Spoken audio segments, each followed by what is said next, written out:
Today's story is one you won't want to pause, and if stories like this are how you unwind, you can request the next one I narrate. Your pick, your novel, your audiobook. Try Patreon free for 7 days, then just $3 a month.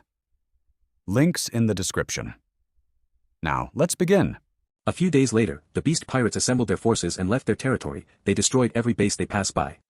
Kaido said that he hated the marine, and none of them shall stay in the new world. The three disasters gave instruction to the beast pirates without hesitation. Jack was furious. Even though he didn't die, he lost face. The three of them finally demonstrated to the world why are they called disasters. Wherever they passed they would destroy a base, they will only leave ruins behind like a natural disaster. Fortunately, the marine was ready for this as they ordered all the bases beside Kaido's territory to evacuate. Most of the destroyed bases were empty. Even so, when this news spread it caused a huge damage to the marine's reputation. Such thing made some people think that all the marines would be exterminated by Kaido's pirates. The beast pirates didn't stop and continued to attack the marine bases. The storm is already intense now. In an unknown island, a group of workers was laughing. Suddenly a newspaper was dropped from the sky by a bird. One of them took it. But just as he glanced, his forehead was filled with sweat as he was terrified. He couldn't hold the newspaper anymore, it dropped into the ground. Seeing this, the other workers looked at him strangely. "Hey, what happened to you?" That person's eyes were unfocused as he murmured. Big event. The same scene was repeating itself all over the world. Right now, most forces are no longer paying attention to this war, but ordinary people were now fearing the result of this war. East Blue. "Grandpa, I have something to tell you." Luffy grinned at Garp and said, "I won't be some pirate." "Great, you finally came to your senses." Hearing his grandson saying that he won't become a pirate made Garp really happy. However, the next moment, he heard Luffy say, "I will become the Pirate King." "Ah, Luffy." Garp's face stiffened, he gnashed his teeth and looked at Luffy. "This is all because that bastard Akagami. I must knock some sense into your brain today." Garp raised his fist ready to give him his love fist while Luffy was yelling. But before that happens, a man comes running and gasping for breath. He looked nervous while holding a newspaper. "Mr. Garp, you must look at this." "Oh." Garp withdrew his hand that was about to fall on Luffy's head, then took the newspaper. After a glance his eyes widened. Roja, that kid. He did something so awesome. When Garp arrived to the East Blue he no longer picked the call, so only now did he knew that something this big happened. The beast pirates and the marines will fight. The detail was also stated in the newspaper. This war was entirely caused by Roja's actions. Who is Roja? Looking at the shocked Garp, Luffy grabbed Garp's beard and curiously asked. Garp looked at Luffy and said, "This is your uncle, a good marine." Luffy then said, "A marine, huh? I want to be the Pirate King." Luffy. Garp was furious again, he threw the newspaper and waved his fist and hit Luffy's head. After that, Roja's figure appeared in Garp's mind. He was now in the East Blue, and now that the newspaper arrived here, it would be too late for him to go there anymore. "Don't be beaten badly, brat." Thinking to hear, Garp grinned. Roja no longer needs his assistance, he trusted him completely, just like last time when he faced Doflamingo. Kaido's action while made countless ordinary people horrified, many didn't know what would the result be. The marine would probably suffer some loss this time. After all, the beast pirates are really determined to go into a full-out war. In the New World, the Don Quixote pirate's ship was sailing unafraid of the marine. After all, Doflamingo was one of the Shichibukai now. Knowing that another base was destroyed, Doflamingo laughed evilly. "This will be a good show, monkey d. Roja, that kid provoked even Kaido, he will be probably killed this time. Fu. And this time, the marine won't be able to do anything about it." Akagami's territory, after the fight Shanks and his pirates were resting. They angered Kaido. "I am afraid that the marine won't have it easy from now on. Let's wait and see." Ben Beckman sat beside Akagami while he smoked. In another area of the New World, Whitebeard territory. He got the news about Kaido going to war. "Do you want to go to war with the marine, Gururara? The sea will turn lively after so many years." Whitebeard was grinning, he was really happy. At last, after another marine base was destroyed in the New World, Sengoku was full of rage. Things can't continue like this. Beast pirates, those bastards. His face was full of fury. Sengoku didn't think that Kaido will go this far, he planned to completely eliminate the marine from the New World. If he was to succeed, won't this be akin to the powerlessness of the marine in front of the pirates? After this happens, what prestige would the marine have in the sea? It can be said that if Kaido did really push until he reaches the headquarters, then even if they defeat him, it will be considered a loss. They must stop Kaido in the New World. "Let's go," called Kazan, Borsalino, and Sakazuki to the conference room. Sengoku left his office and went directly to the conference room. This is an emergency meeting. After the meeting Sengoku will have to issue some orders. All marines will participate in the incoming war. When the marine takes action the war shall begin. Marine headquarters training rooms. Roja was inside one of the rooms while holding an ordinary wooden sword. His eyes were sharp. Suddenly he shook the sword and the air moved violently. Wouch! Wouch! Wouch! A series of flashes appeared, more than 10 shadows seemed to be integrated into one strike, the first one was slow then the second caught up followed by the third and so on. A total of 13 sword energies perfectly blended together. Boom! The strike hit the target and issued a loud sound, and then the target was split in two. Finally done. Roja breathed then exposed a smile. The 13 compression was finally complete. Now Roja's strength increased once again, and it was time before the war against Kaido. And as Roja was about to put down the practice sword and leave the room, Roja's secretary rushed into the room with a forehead full of sweat, and the urgent expression on his face as he said to Roja, "Vice Admiral Roja, the fleet admiral issued an order, you should go now." "I know." Roja nodded and then left the practice room. It has been more than a week since Roja returned to the headquarters. During this time he focused only on mastering the 13th compression while the world was in turmoil. Under Kaido's command, many New World's bases were destroyed in his attempt to make the marine disappear from the New World. Not long ago, Sengoku has already issued an order, all forces have to participate in this war. They will move to the base of the G6 base for preparation. In another world, Sengoku had gone to the G6 base to stop Kaido from destroying any more bases. At that time, Roja was about to master the 13th compression, so he put aside Sengoku's orders temporarily, he continued his practice until he just mastered it. The headquarters was nearly empty. All the marine were brought to the G6 base to fight against Kaido. Although this mostly would be a defensive battle, against Kaido they couldn't really do much. Roja was considered to have a very high combat effectiveness as he had defeated Jack, one of the three disasters. Naturally, it was impossible for him not to go to the G6. The only people who were still in the headquarters are the Crane and Z, while two other vice admirals will stay behind in here. Having two vice admirals would be enough to deal with any attack from the Don Quixote family. This world's people aren't as canny as the ones in Naruto world, here there is probably no one who would go and ask help from of the other three emperors. That is why Sengoku precisely decided to dispatch most forces to the G6 to fight against the Beast's pirates. Roja arrived at the port. "Arara, you finally came, Roja." Akiji was at the port, he said after he saw Roja. Kizaru and Akainu had already departed to the G6, Akiji was the last to leave, he finished the final defensive matters before departing and it seems that they just finished. "I'm afraid, can I not go?" Roja smiled at Akiji and boarded the warship. The relationship between Roja and Akiji was very good, Akiji was under Garp in the past, he is very respectful of Garp and the first admiral Roja saw when he comes to this world is Akiji. But Roja's position wasn't high enough to talk to Akiji unless he was with Garp he won't have the chance to talk to him. If you are scared, then there is no one who isn't. Akiji smiled helplessly at Roja, then jumped up into the warship. Akiji comes next to Roja and seriously reminded him, "But this time you have to be careful, even though Kaido is attacking the entire marine, his pirates should be after you." Roja is strong, but he still didn't reach the power of an admiral, also he doesn't have a devil fruit ability. Roja listened to Akiji then smiled at him and said, "I am not an easy target either, are we going yet?" "Well, it's about time." Akiji nodded at Roja then said, "After the fight, we should go to some famous restaurant and have a good meal, want to come?" Listening to him, Roja felt like he was saying that they should survive. "I must go." Roja smiled at him then went to the cabin together. New World, G6 base. The Beast's pirates under Kaido's command destroyed countless bases and dealt a huge blow to the marine. Although the bases were evacuated, however reconstructing them will be energy consuming. Just now news comes that the G10 base got destroyed. The Beast's pirates were divided into 4 groups, Kaido didn't do it himself but left the work for the 3 disasters. The bases left were G9, G8, and G7 before they get to the G6. Those bases were evacuated beforehand so no one will die. It can be said that most of the marine forces are gathered in the G6 base. The G6 base was on a medium-sized island, it's much larger compared to the other bases. This was the best place for a full-out war. After calculations, the marine would finish the layout of the camp before the Beast's pirates arrive. Since this wasn't the original war in the story, it would be hard to convince the Shichibukai to participate, and even if they agree it would take a long time for them to come here. So this war would be between pure marine forces against the Beast's pirates. Sengoku stood on the square in the G6 base while he gave his commands. Reporting to the fleet admiral. The Beast's pirates are about to arrive at the G6 and they started to gather their forces. Okay. Sengoku nodded his head, the Beast's pirates weren't stupid, they knew that the marines have gathered into G6 so they were gathering their forces or else they would lose the war. It can be said that both sides are preparing for this fight. The G6 base is the largest other than the ones destroyed already. But unfortunately, it's not comparable to the marine fort. Sengoku looked at the G6 base, under this arrangement, a powerful was built, his eyes were flashing as he shook his head a little. The headquarters was the best place for a fight because they got countless cannons and sturdier walls etc., it's far better than the G6. If they were fighting in the marine fort then their chances would increase by 30%. Unfortunately, in this war, the marine couldn't put their term, they were forced to move before every base is destroyed, they couldn't even make a call for the Shichibukai. In Ace's case, they were the one preparing everything before the war, almost everything was in their hands that time, that's why their chances of winning were far more than it is now. Reporting. Admiral Akiji and Vice Admiral Roja have arrived. Good. Sengoku heard this sentence and sighed in relief. Akiji was sure to arrive, but Roja had ignored his order. He was worried that Roja won't come. Even if Roja is not as strong as an admiral, his powers would be of a great help. With him being the one started the war, his presence would be enough to affect the direction of the war. Next to Sengoku, Kizaru, and Akainu were also helping with the deployment. When they heard that Akiji and Roja have arrived, their expressions changed.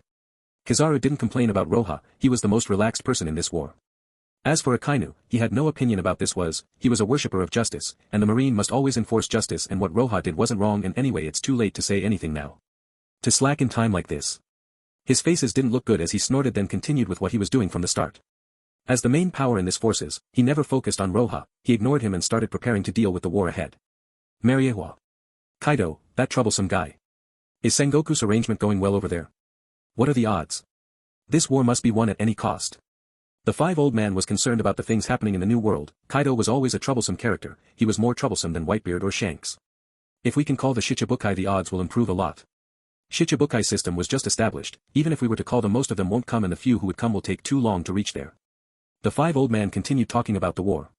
This time, although they didn't send the CPS to support the Marine, they secretly did many things, like controlling the public opinion and exerting pressure on the major forces so they won't intervene in the upcoming war. They even sent a large number of ships to help the Marine move and so on.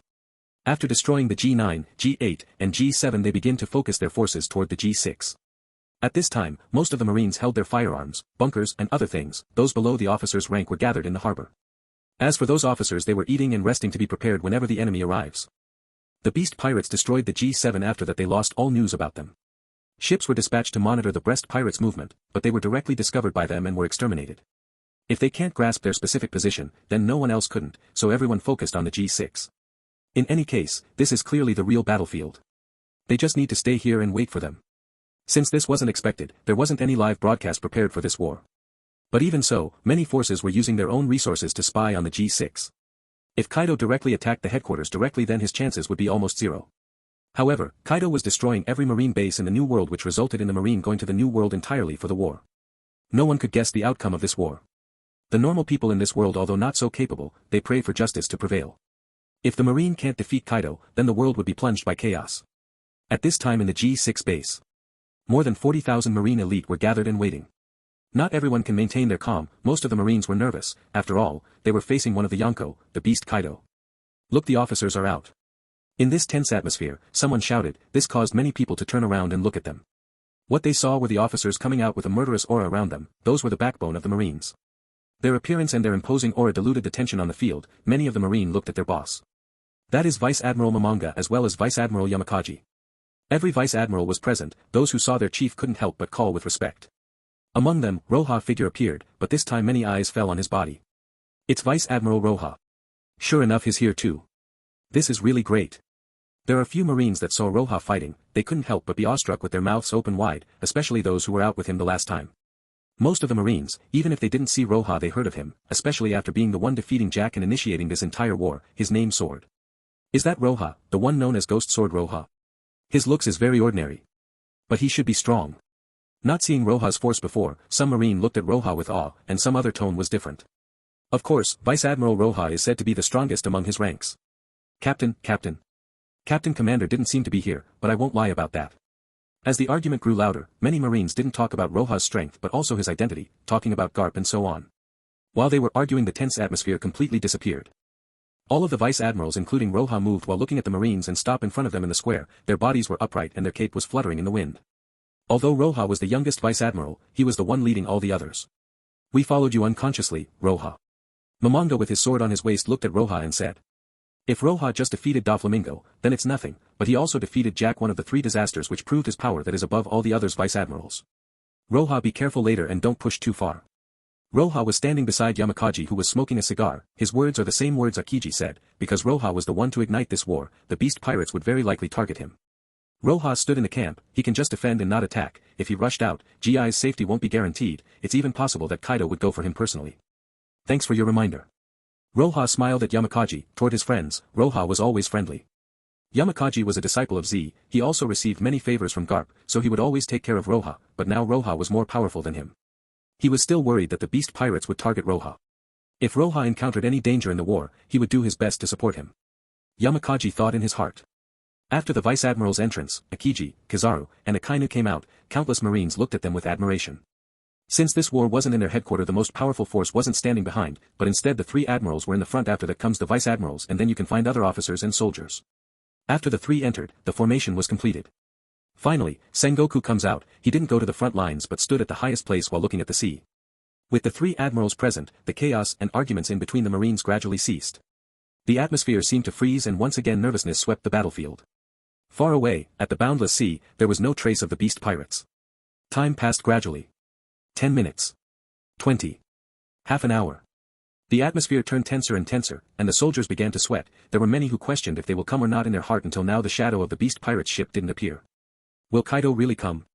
They didn't know the location of the beast pirates. On the other hand, Kaido should have known that they were preparing at the G6 for the war. If he was to bypass the G6 and head directly toward the G5 then continue, wouldn't they be hanging here? Such a thought gradually flashed through the minds of many Marines. However, the admirals and even the vice admirals had calm looks on their faces. Their expressions didn't seem to change. Don't relax. Seeing that many Marines started relaxing, Sengoku, who stood at the highest place, shouted at them and woke them up. Once again the Marines gripped their weapons in their arms. And almost as Sengoku's voice disappeared, a dark mass of shadows appeared in the sea that connected the sea to the sky. It was astonishing large numbers of ships. The beast pirates arrived. Despite avoiding the G6 base will cause more damage to the Marine, but can Kaido avoid them? Without a doubt, the answer is no. Even when he knew that the Marine arranged a huge army in the G6 base, Kaido will still come here, because he is one of the Yonko. Even if it was the headquarters, Kaido will never have an idea of retreat, and he even attacked the headquarters alone more than once. Can a G6 base be mentioned? They're coming. In the moment when Kaido's ships appeared, Akiji, Kizaru etc. eyes suddenly flashed while they stood in front of the camp. Sure enough, Kaido won't be afraid even if all the Marine came together, worthy of his emperor title. Roja looked at the fleet in the distance and took a deep breath. If he changed places with Kaido, he won't back out either. This wasn't madness or craziness, this what you can call never back down in front of any danger or enemy. After all, this world isn't a world of strategic planning or things like this, it's a world of power. There is no point in strategies. If you want to climb to the top of the world you need absolute power. Kaido won't retreat and the Marine won't tolerate anymore. Even though there are many evil people inside the Marine, it still represented justice in this world. There is the pillar of innumerable people who yearn for peace. If the Marine is defeated, then the world will be in turmoil, everything will be plunged into the darkness without any ray of light. The pressure coming from the beast pirates approached gradually. If it weren't for the admiral at the front, as well as those vice admirals, then most ordinary Marine will flee from this war. The air was getting heavier and heavier. Everyone, ready your weapons. Sengoku looked at the beast pirates in the sea. He saw some fear in the faces of the Marines, so he spoke. Don't think of retreating, don't think that there are other Marine bases behind us. Now countless people are standing behind us wanting peace. We are the righteous ones, we represent justice, we can retreat, we'll never let them step up any further. Hearing his word, many Marine turned to look at him. Seeing him and hearing his resolute words, one by one they regained their confidence, their blood ignited as they held their weapon tightly. If they retreat, they will just prove that evil can overcome justice and that it will replace justice. The Marine represent the justice, they are the force of justice. They were unwilling to see such a future, so now even the weakest person was standing tall in front of the beast pirates.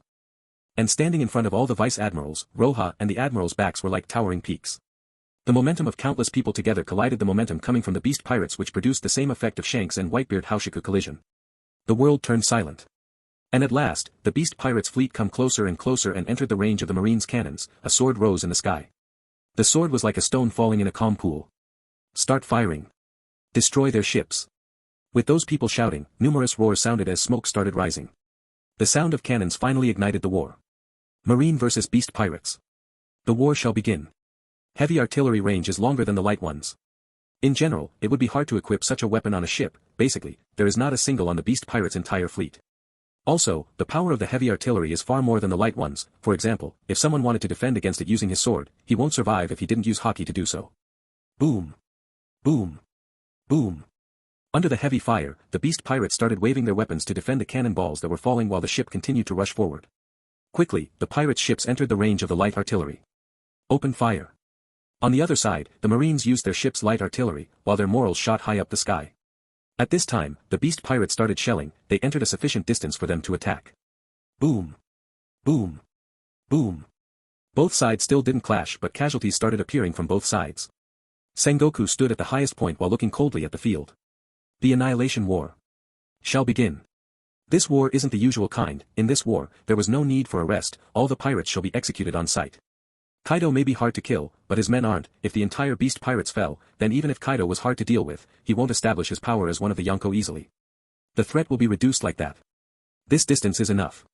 Standing at the front of the camp, one of the three admirals Kazan or Akiji, saw that the beast pirate's ship was close enough to a fight. His eyes changed as his figure flashed. Wouch! Akiji jumped up directly and fell into the sea with one hand pushing down. Ice Age. Kacha. Almost a moment from Akiji's palm as a starting point, the sea suddenly turned to ice in an instant. Suddenly cold waves spread in all direction, the water under the beast pirate's ship turned into ice, the ship can no longer move forward. The admirals made their move. Akiji's move stunned every marine, numerous were excited. In front of Akiji, Kaido who was on the deck of the beast pirate's ship, his figure was huge as he stood there calmly watching the freezing sea and Akiji. Akiji. Admiral Simple weren't in Kaido's eyes, he fought Akiji more than once, and every time he attacked the marine alone, almost all the time Akiji would block his path. Worororo. Little ones, together with me, destroy the marines. Seeing the ship completely stopped moving, Kaido's eyes were full of killing intent, and with a roar, his pirates jumped into the ice. Kacha. Kacha. With Kaido jumping down, the ice beneath his feet cracked and those cracks spread to every direction.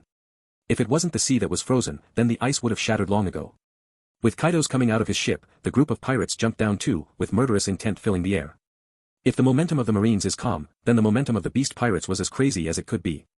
As Jack was knocked down in the sea then later was saved, now his eyes were bloodshot as he followed behind Kaido and with a dull roar, he shouted. Kill all the marine. Kill them all. Boom. Boom. Boom. Many pirates strode toward the marines like an earthquake, while Kaido looked like a giant leading all those pirates toward the G6 base. Ice Spear. Akiji with a cold face waved his hand, suddenly numerous spears appeared in the air then fell toward the beast pirates. However with Kaido in the lead coupled with the three disasters, those ice spears before falling were smashed. What a horrible thing, beast pirates. Kizaru stood in front of the camp watching Akiji attempt to block them, but he didn't succeed, he slightly widened his eyes exposing a wretched expression, and then his figure suddenly transformed to light. The purpose of this war is to annihilate the beast pirates, even if it's impossible to kill Kaido, but the beast pirates must disappear, so Kizaru directly moved. Wouch! Kizaru's figure flashed and shot into the sky, his body emitted dazzling golden light like a golden sun, his hand was on his chest as he crosses his arms in front of him, then he slowly looked toward the beast pirates below. Yasukani no Magatama. Wouch! Wouch! Wouch! Dense golden light particles like rain dropped from the sky. Those golden light particles exploded after landing, and their damage was higher than even the heavy artillery. In front of this attack, Kaido looked up to the sky, he received the attacks with his body without suffering anything. Humph! Soon under his feet, the ice cracked again as he jumped high into the sky, he rushed toward Kizaru and punched fiercely. Too bright. Get out. Oh, yo. Kizaru folded his hand on his chest to block the incoming attack, but this was a punch from Kaido, the power of this punch directly exploded down from the sky. Boom. Kizaru's body crushed into the ice exploded but Kizaru wasn't injured, with a flash he landed beside Akiji. Beast pirates. The last one didn't jump like the other, Akainu was looking from a distance, finally a terrifying heat was felt as his arms suddenly turned into magma, a drop of magma landed on the ground and the ground melted. Kill all pirates. With a roar, Akainu pointed both fists into the air and magma burst out. Ryūjin Kazan. Boom. Akainu's fists turned into a huge magma fists and shot into the sky, with a terrible temperature the fists of magma fell from the sky toward the beast pirates. At this point, all the three admirals made their moves, their power shocked the marines. This is the strength of the admirals. How powerful. Whether they were pirates of marine, this display of power made their mind vibrate. The magma fell like meteors, it smashed the ice below, and although it was blocked by the ice, it still melted it quite a bit. And as soon the ice was melted the water started to flow. And of course, this wasn't a good sign for the devil fruit users. Go, quickly reach the island. Follow Kaido-sama. The beast pirates roared one after the other as they crazily rushed forward. Kaido's power was almost invincible, even an admiral will find it hard to resist his power, not to mention, the three disasters is also present, so it will be really hard to block their path. Boom. Boom. Boom. Kizaru and Akainu's attacks intertwined and roared like thunder. With the beast pirates getting closer, the officers in front of the base tightly held their weapons. The person in the front was Roja. This scenario has long been simulated in Roja mind many times, but seeing the real thing was shocking, the three admirals' abilities really something, each one of them had the ability to destroy the island. Perhaps they can't stop Kaido, but their potential is really something else. Jack is still here, he really didn't die. Roja's eyes shifted from the three admirals and fell on the beast pirates incoming, and exactly on Jack the Drought. Jack not dying didn't give Roja much surprise, he already expected it. This distance should do. Looking at the beast pirates incoming, a touch of excitement appeared on Roja's face as he pulled his Hiru. This Saiju o Wazumono sword was really eye-catching. Bankai, Senbonzakura Kageyoshi. Roja turned his sword down and let it go, and under him, a water like a ripple formed as the sword fell down and swallowed by it.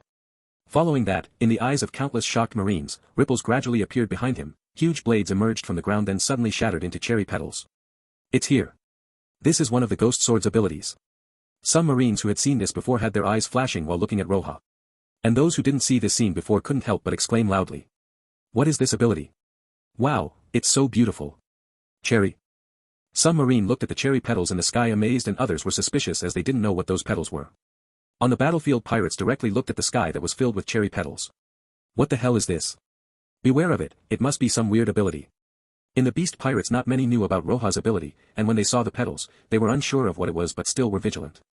But their vigilance was for nothing. Wouch! Wouch! Wouch! When the petals fall down into the crowd, in a second, screams sounded and blood spilled. Ah! Ah! Ah! The screams sounded one after another. Blood was dripping on the battlefield, the petals were beautiful but also fearful and very powerful, which made most pirates reveal a look of horror. This is. What is this terrifying power, what is this terrifying ability? Ghost Sword. Roja. Beast pirates were falling one after the other under the attacks of the petals, and the people who could defend were very few. Whether the ones under attack or the ones looking, all you could see in their faces was horror as the sky was filled with cherry petals. What a shocking scene. Not only pirates were shocked. Those officers of the Marines all showed their shock on their faces. Kizaru was fighting Kaido while glanced at what is happening on the other side then said, "Wow, a strange ability, is really a monster, Mr. Garp's nephew. Is this the ability he used to defeat Doflamingo?" After taking a glance, Akainu didn't have time to look again as he punched violently at Kaido, at the same time Kaido punched. Boom! The two fists collide, and Akainu was on the losing side, obviously, one-on-one he wasn't Kaido's much at most he could hold him. Roja ignored Kaido and Akainu's fight as he stood in front of the square manipulating his petals to continue attacking the pirates. Roja will absolutely be an admiral in the future, he was the rising star of the headquarters, and his actions brought shock comparable to the three admirals. Roja blood was boiling as his hands spread upward. After his actions, the petals in the sky spread into two parts, and each one formed a hand that was raised in the sky. Not good. Escape. Some pirates saw this scene and under their horror, they started to flee to both sides, unfortunately, their speed wasn't comparable to the petal's speed. Drop. With Roja's backhand come down, the two giant hand in the sky like dragons came down from the sky. With the petals down, as long as those pirates didn't use Busashoku then they can only die with their blood splashing everywhere, and even if they used Busashoku, not many can defend against the petals. The admiral's moves were enough to affect the entire battlefield, so they were directly blocked by the three disasters. And following them, Roja's power had the same effect on the battlefield. If they don't stop him, then most of the pirates will die. Let me stop him.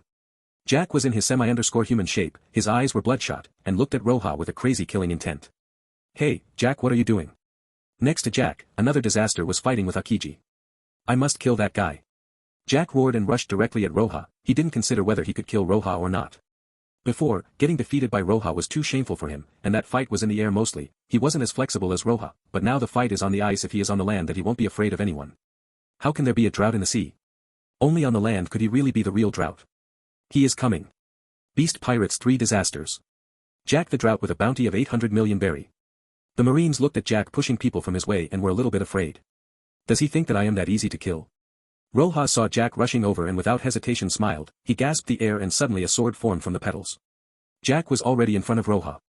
With Roja's speed he could easily avoid Jack, but if he did that the Marines behind him will be slaughtered by Jack. More importantly, will Roja retreat? Absolutely not. Come then, I defeated you last time and I will do the same now. Roja held the sword in his hand and looked at Jack, suddenly the sword fell. Getsuga Tenshō. OM. A crescent-shaped sword energy flew toward Jack, this attack was much stronger than the time when he fought with Jack. Jack looked at the attack coming toward him and waved his weapon to welcome it. Boom. The huge sword energy as if carrying tens of thousands of pounds come crashing at Jack, the ice under his legs cracked open. He used Busashoku to try resisting the pressure but still couldn't, sparks kept on flying from the collision until he was smashed into the ice. After the Getsuga Tenshō disappeared, there was no trace of Jack anymore, there was only a human-shaped hole in the ice. Gulp. Someone from the vice-admirals gulped down his saliva, this scene may seem not as shocking as releasing thousands of petals to kill the pirates, but the vice-admirals deeply understood the horror of such strike. With one strike from Roja, even one of the three disasters of the beast pirates was smashed into the ice. His swordplay is really incredible. Momonga who fought Roja before was clear in his heart, if he was in Jack's position he won't be smashed into the ice, he would have been dead. That's right. Roja's strike was indeed fearsome, the terrible thing is that it is 3 times the normal attacks. Even without reaching the Grandmaster level, with just reaching the 15th compression he would have the strength to compete with them. Kacha. As soon as the vice admirals were shocked of Roja's power, a sound of kacha-kacha was heard under the ice, then the ice surface exploded and Jack came out, he jumped out and fell in the square. That guy is stronger than before. Suddenly Jack's mind was uncertain, but his mind had some problems, he didn't think about it anymore. He glared at Roja again and roared. Roja saw this and didn't fear him, he waved his sword at him. The vice admirals didn't come to assist Roja, they knew that Roja can win against Jack, after all, he defeated him once. Kaido took the lead, even if Akiji, Akainu, and Karu wanted to stop him, they can only drag him for some time. Kaido was like an invincible beast, he moved forward crazily. Behind him, the other two disasters followed behind as well as a group of pirates. The war now was in its most intense moment. Hei's about to arrive. Sengoku, who was watching the battlefield, said. If so, then I will also make a move. Sengoku figure began to grow and then turned into a Buddha statue, then he comes crushing from the sky directly toward Kaido. This was Sengoku's devil fruit. This is the human fruit, model Buddha.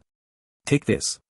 Sengoku shouted. A palm come down with terrifying impact toward Kaido, and the earth suddenly began cracking before the palm even touched the ground. The beast pirates saw that Sengoku come down and a touch of madness overwhelmed them as they began shouting. While the marine moved forward together after Sengoku made his move. Finally, the war officially started. The G6 base completely turned into a battlefield. The most eye-catching fight was that of Sengoku and Kaido, while the two are fighting. Akiji is supporting the side. By the power Kaido revealed, anyone who saw him for the first time was completely shocked. It was necessary for Sengoku and Akiji to cooperate together so they can suppress Kaido. The two disasters were fighting Kizaru and Akainu, the fight was pretty much equal, the outcome won't be seen anytime soon. However, Akainu and Kizaru weren't just fighting the two disasters, they were also attacking the pirates. In addition to those three fights, there was another fight not inferior to these ones. That is the fight between Roja and Jack.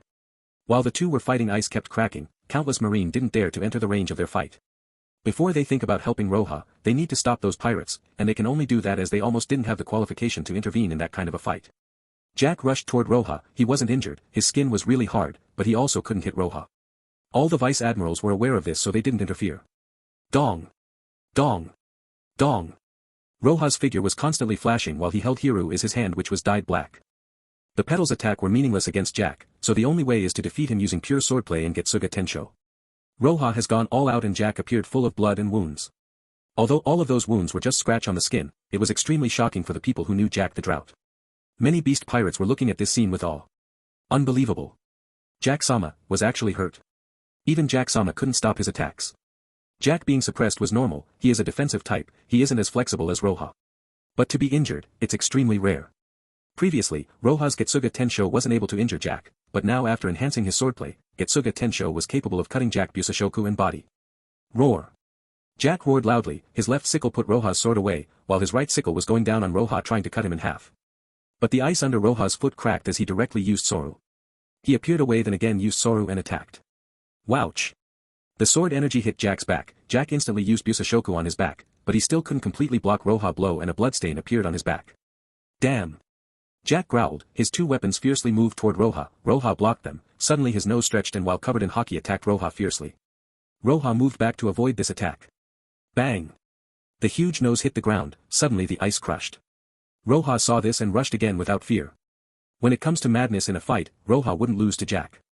Dong! Dong! Dong! Another light flashed and Jack's body had a few more wounds. No use. Your attacks can't kill me.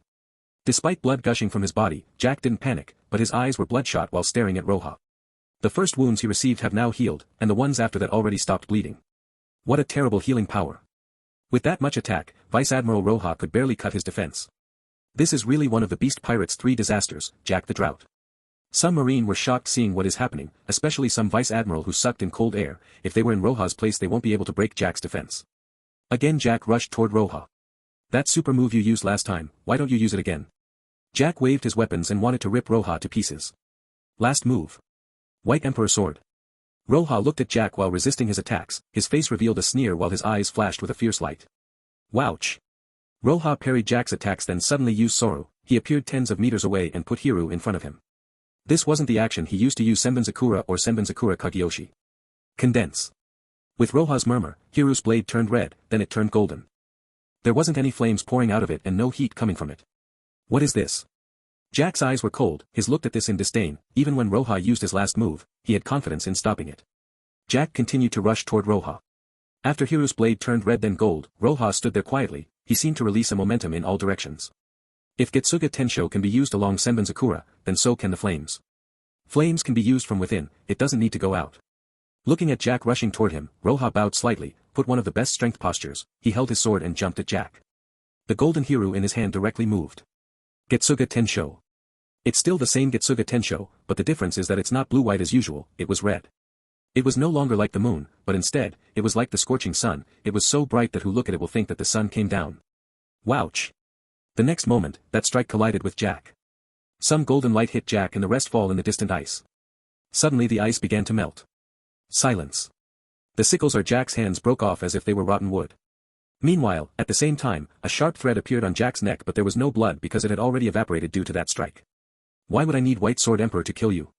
Instead of looking back, Roja made Hiru return to normal, while it returned the wind made Roja's cape flutter gently. Jack's eyes had a trace of unbelief, it seemed like he wanted to raise his hand to his neck but he still failed.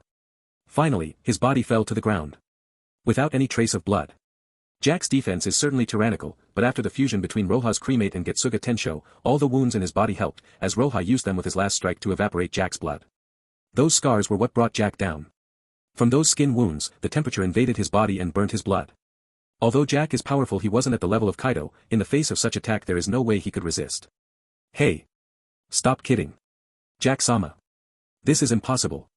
Jack-sama, get up quickly. You're a disaster that will not be knocked down.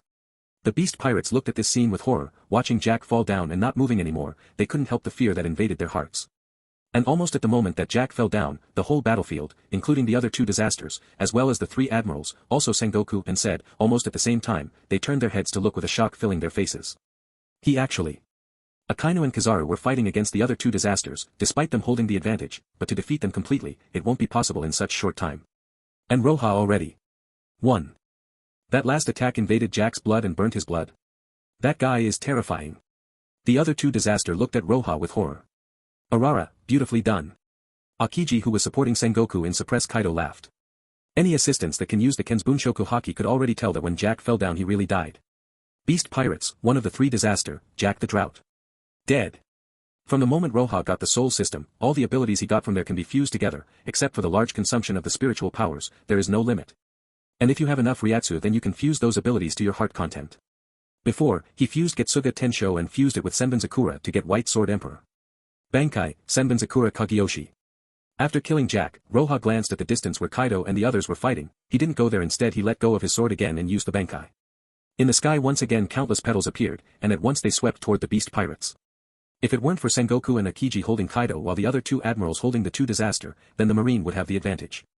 But in those low-level combat, although Roja and the three admirals helped by reducing their numbers, the marines still found it difficult to resist the beast pirates. The beast pirates weren't some small group, even if the lowest pirates in there would be like 1,000 pirate from a normal pirates groups. Even if the marines gathered 40,000 marine, it is still far behind the 100,000 pirates, and of the 40,000, only a 30,000 can be called elite. And the state of the battlefield was balanced. In those high-level fights, the marine held the upper hand, and in those low-level ones, the pirates had the advantage, so generally, you can't say which side will emerge with the victory. Because even if Akainu and Kizaru defeated those two disasters, by that time, the marine would have received some serious casualties, even if they win where the number of casualties is close, it won't be considered a win. And now, that balance will be broken. With Roja's fighting strength, he alone would break that balance. Jack came to suppress Roja but failed, so now Roja will dominate the battlefield. Run. Fast. The beast pirates looked at petals in the sky and fear filled their eyes. Before they saw those petals and what they can do. But even if they tried to flee, they still won't be able to escape the chase from the petals. Under Roja's control, the Senbonzakura was like a storm of blades. Some strong one from the beast pirates tried to resist Roja but he still was easily defeated. What Roja is doing now is a complete slaughter. Ghost Sword Roja is unstoppable. The original suppressed marine gained the upper hand against the Bast pirates when Roja began his slaughter, the battle was completely reversed. The beautiful petals continued to fly, and whenever a beast pirate saw it, he will see the death scythe of the Shinigami. Many marine officers began to step back. Under Roja's attack, there was no need for them there, they would only hinder him, so most people got out of Roja's range of attack. Vice Admiral Roja is really strong. His power is so close to that of an admiral. Even some vice admiral which had the same rank as Roja, began to look at him with worship and reverence, although they all are vice admirals, apparently, Roja's strength exceeded theirs, his position can't be said a vice admiral's position anymore. His power swept in all directions, the Senbonzakura under Roja's control attacked all the beast pirates without hurting any marine. The beast pirates became helpless under Roja's attack. Damn! That bastard! The remaining two disasters saw the massacre Rojas created, they were furious and tried to get rid of the admirals to stop Roja. But their action made Akainu furious. Roja already defeated his opponent, while he and Admiral still didn't finish off his opponent, this made his face feel hot and now his opponent wanted to get rid of him and go fight Roja. This was simply intolerable. Akainu's heart was full of fury, his fist punched like crazy. The three disasters were not something easy to deal with after all, against two Admiral they withstood until now, Roja could cut through Jack was because Jack had a little problem in his head, coupled with Roja's attack that could rival Garp's attack. Akainu's punches could suppress his opponent and can also wound him but he can't hit a deadly blow. Kizaru was lazy but he was dignified Admiral, and his opponent wanted to go and fight Roja. Where will his old face go after this? So he completely didn't let his opponent go, his opponent won't be able to leave and go to Roja anymore. The two disasters could only look at the beast pirates getting killed one after the other. In all the beast pirates, there was almost no one who can resist Roja. That kid. Kaido who was fighting Sengoku and Akiji looked at Roja with a face full of grudge and eyes full of fury. Jack getting killed by Roja, that proved that Roja was stronger so there is nothing to say. But Roja killing almost all of his beast pirates was something that Kaido won't be able to bear. If he didn't have his eyes on Roja before then now Kaido's attention was fully on Roja. Suddenly Kaido roared as if he entered a berserk mode. Kaido didn't mind Sengoku and Akiji attack on his body as he fiercely attacked Akiji, he seemed to want to kill him. Akiji didn't hesitate and withdraw back. Are you joking? He wasn't stupid, if he caught by Kaido he would be dead for sure. Boom. Boom. Sengoku's palm fiercely hit Kaido, the earth cracked, a trace of blood was seen in Kaido's mouth. However such a small injury is nothing for him, Kaido suddenly turned around and slapped Sengoku in the face. Hateful. Sengoku's eyes were cold as he fell back. He fought against Kaido more than once or twice, as for Kaido's madness he was fully aware of it, he relies on his dead body to bear any attack and counterattack. When Kaido was mad, no one was willing to face him in a close-range fight. Both of them were attacking from long range, although he won't be seriously injured as long as he gets exhausted then he will be defeated.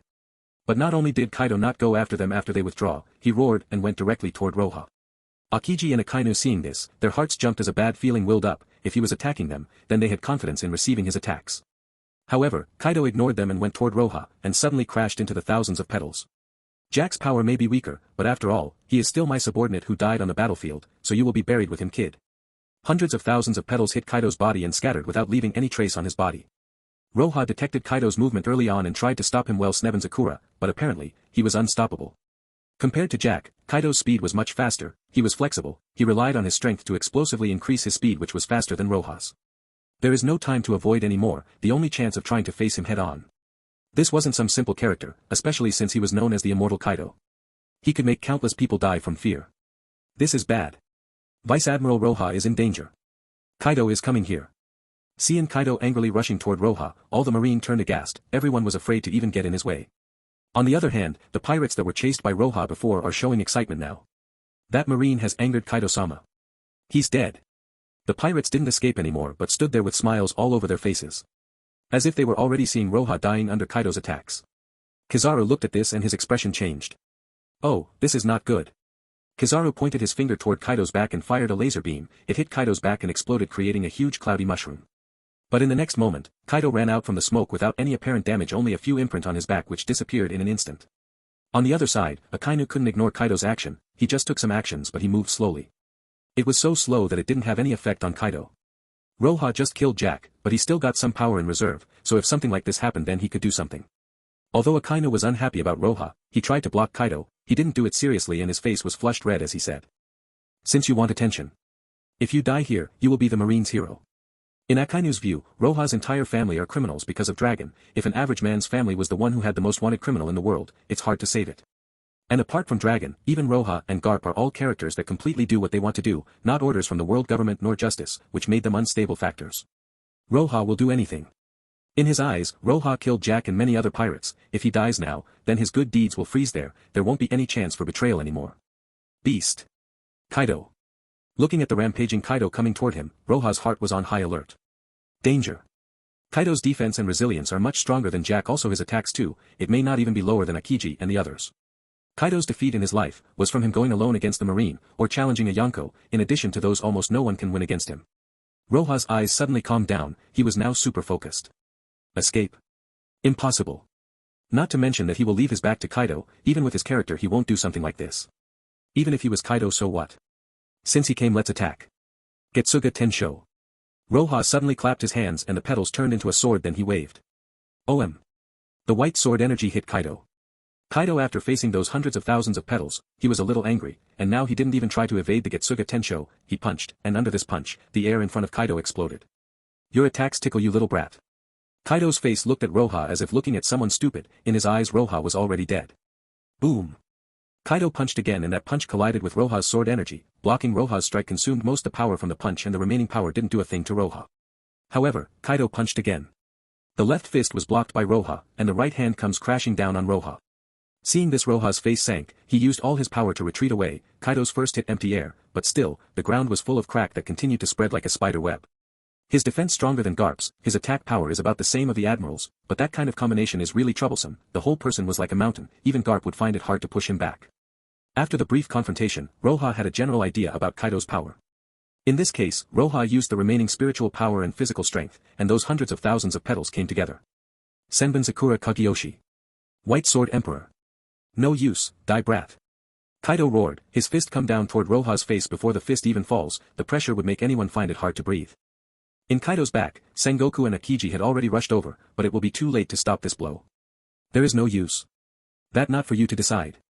Roja looked at Kaido, not being timid even for a little bit, as he also released his Haoshiku.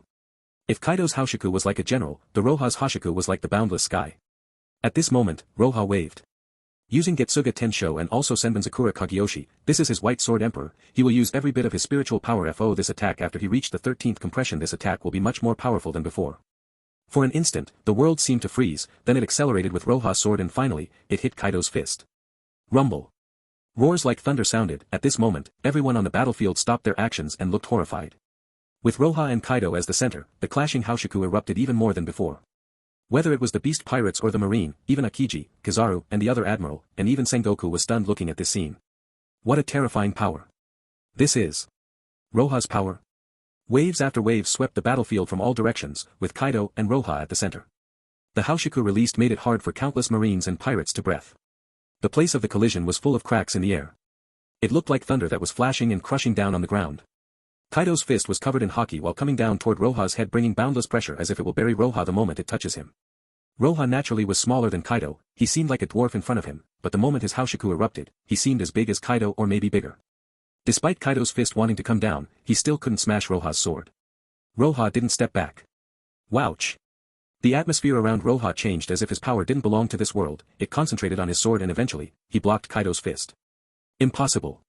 At this moment Kaido's eyes revealed a hint of shock, he still couldn't suppress Roja's power.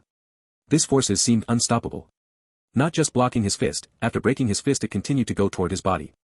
Boom! With the loud sound, the sword energy exploded out. This clash between Kaido and Roja resulted in Roja going back a step while a terrible wound appeared on Kaido's abdomen and chest. This moment, almost everyone watching, including Akiji and Sengoku who were almost behind Kaido, Kizaru, and Akainu who were fighting the two disasters, all the marine and pirates were shocked. Kaido lost this clash against Roja. If this strike only repelled Kaido, then it's not something big, but there was a huge wound on Kaido's chest and abdomen. In this world the people who could injure Kaido were numbered. If anyone can easily get past Kaido's defense, then his title as the Invincible will be simply a joke, he would be dead long ago. The other emperors and the marine couldn't kill Kyoto. Most people like Jack and Doflamingo won't be able to break Kaido's defense, let alone defeat Kaido in a frontal collision. Even in the marine, there wasn't anyone who could do this. Kaido-sama. Unexpectedly. Am I dreaming? The beast pirates were well aware of Kaido's strength, the last time he fought with Shanks and also with Whitebeard without any loss, but now someone had left such a deep wound in his body. They couldn't believe what they saw. That attack was ridiculously strong. Roja. Akiji looked at Roja while his eyes flashed with shock. Even Sengoku looked at him with shock. If Kaido's defense and recovery is perverted, then Roja's attack was also abnormally perverted. Although the swordsman attack power and effectiveness is good, it's not as good as Devil Fruit ability, but just now Roja did this only with swordsmanship. With a single attack. Roja's last attack is probably at the peak of strength in this world, it's about the same power as the strongest man, Whitebeard's attack. This is great, I will remember you. Kaido looked at Roja with excitement in his eyes, as if he was seeing a treasure in front of him. He no longer rushed toward Roja as Akiji and Sengoku were already here. After all, one was an admiral and the other was the fleet admiral. If together they couldn't stop Kaido, where will their face go then? Remember me? Being remembered by Kaido is really an honor. Roja's sword returned to normal, while he stood in the field looking at Akiji and Sengoku. He didn't glance at Kaido, his eyes didn't have any fear within. He was influenced by Kaido's fighting style, which stirred his blood. He only made 2 strikes, but those strikes made him have a strange feeling in his heart. When going all out, he could repel even Kaido. After the fight with Roja ended, the battlefield resumed the previous battles again. Akiji and Sengoku were fighting Kaido, Kizaru and Akainu were fighting the remaining disasters. The situation was already one-sided. Although Roja's Ryūjin was almost exhausted, his physical strength was still okay, so even without using any soul ability he could use swordplay and haki. He's still one of the strongest within the vice-admirals with only that, so his abilities will affect the entire battle. Boom! Kaido smashed an ice spear. He glanced at the field when he saw the two disasters still fighting with Akainu and Kizaru. I will deal with them, all of you, retreat. Kaido began attacking again like crazy. Akiji and Sengoku feared Kaido even if they could suppress him, they didn't want to get grabbed by him. Also, injuring Kaido won't be of any use. Kaido gave his command to the two disasters. When they heard it, they were unwilling in their hearts, but they knew that they don't have a chance of winning, so they could only retreat. Akainu and Kizaru naturally won't let them escape so easily and began chasing after them. However, these two's strength was only slightly less than theirs, so when they wanted to leave, they will find it hard to stop them. Eventually, the pirates including the two disasters retreated from the G6 base with heavy casualties. In contrast, the Marines' casualties were lighter. This time, in addition to Kaido there was no other pirate in outside, so many Marines put down their weapons and began carrying the wounded and cleaning the battlefield. Yamakaji with several wounds and clothes stained with blood walked toward Roja with a cigar in his mouth. He smiled at Roja and said. Come to one now Roja, you left us behind and now you even repelled Kaido. After today, I am afraid that the whole world will be shaken again. Many walked toward Roja and gathered beside him. Most of them are Z's students, who were thrown away by such a young man's strength. They still had some strange feeling in their hearts. Before this, they heard that Roja defeated Doflamingo and after that, he defeated Jack the Drought, but seeing is believing. With what they saw today they knew Roja's powers. Although Roja's haki wasn't the strongest, and his speed wasn't the fastest, and his body isn't the strongest, but his attack was stronger than any one of them could imagine. If you insist that there is a shortcoming, then that would be stamina. Only luck, didn't Yamakaji kill a beast pirate cadre? That guy has at least 300 million on his head. Roja smiled and responded with this sentence. Then he couldn't help but think, killed Jack with 800 million on his head, with killing some others in the war, he at least has 100,000 points from this war, he only needed 200,000 to challenge an admiral. I am not as good as you. Yamakaji smiled at him, although his strength wasn't the most outstanding, in the battle his luck was good. In addition to Roja, he was the one with the best performance and got many points. This time he was really in a good mood. Boom! Boom! As soon as they started talking, roars sounded from the distance. Eventually, everyone's attention was caught toward the sound. The roars were naturally Kaido and the others' fight. Kaido is really a scary guy. Momonga's face was full of fear, not just him, but most officers had the same look.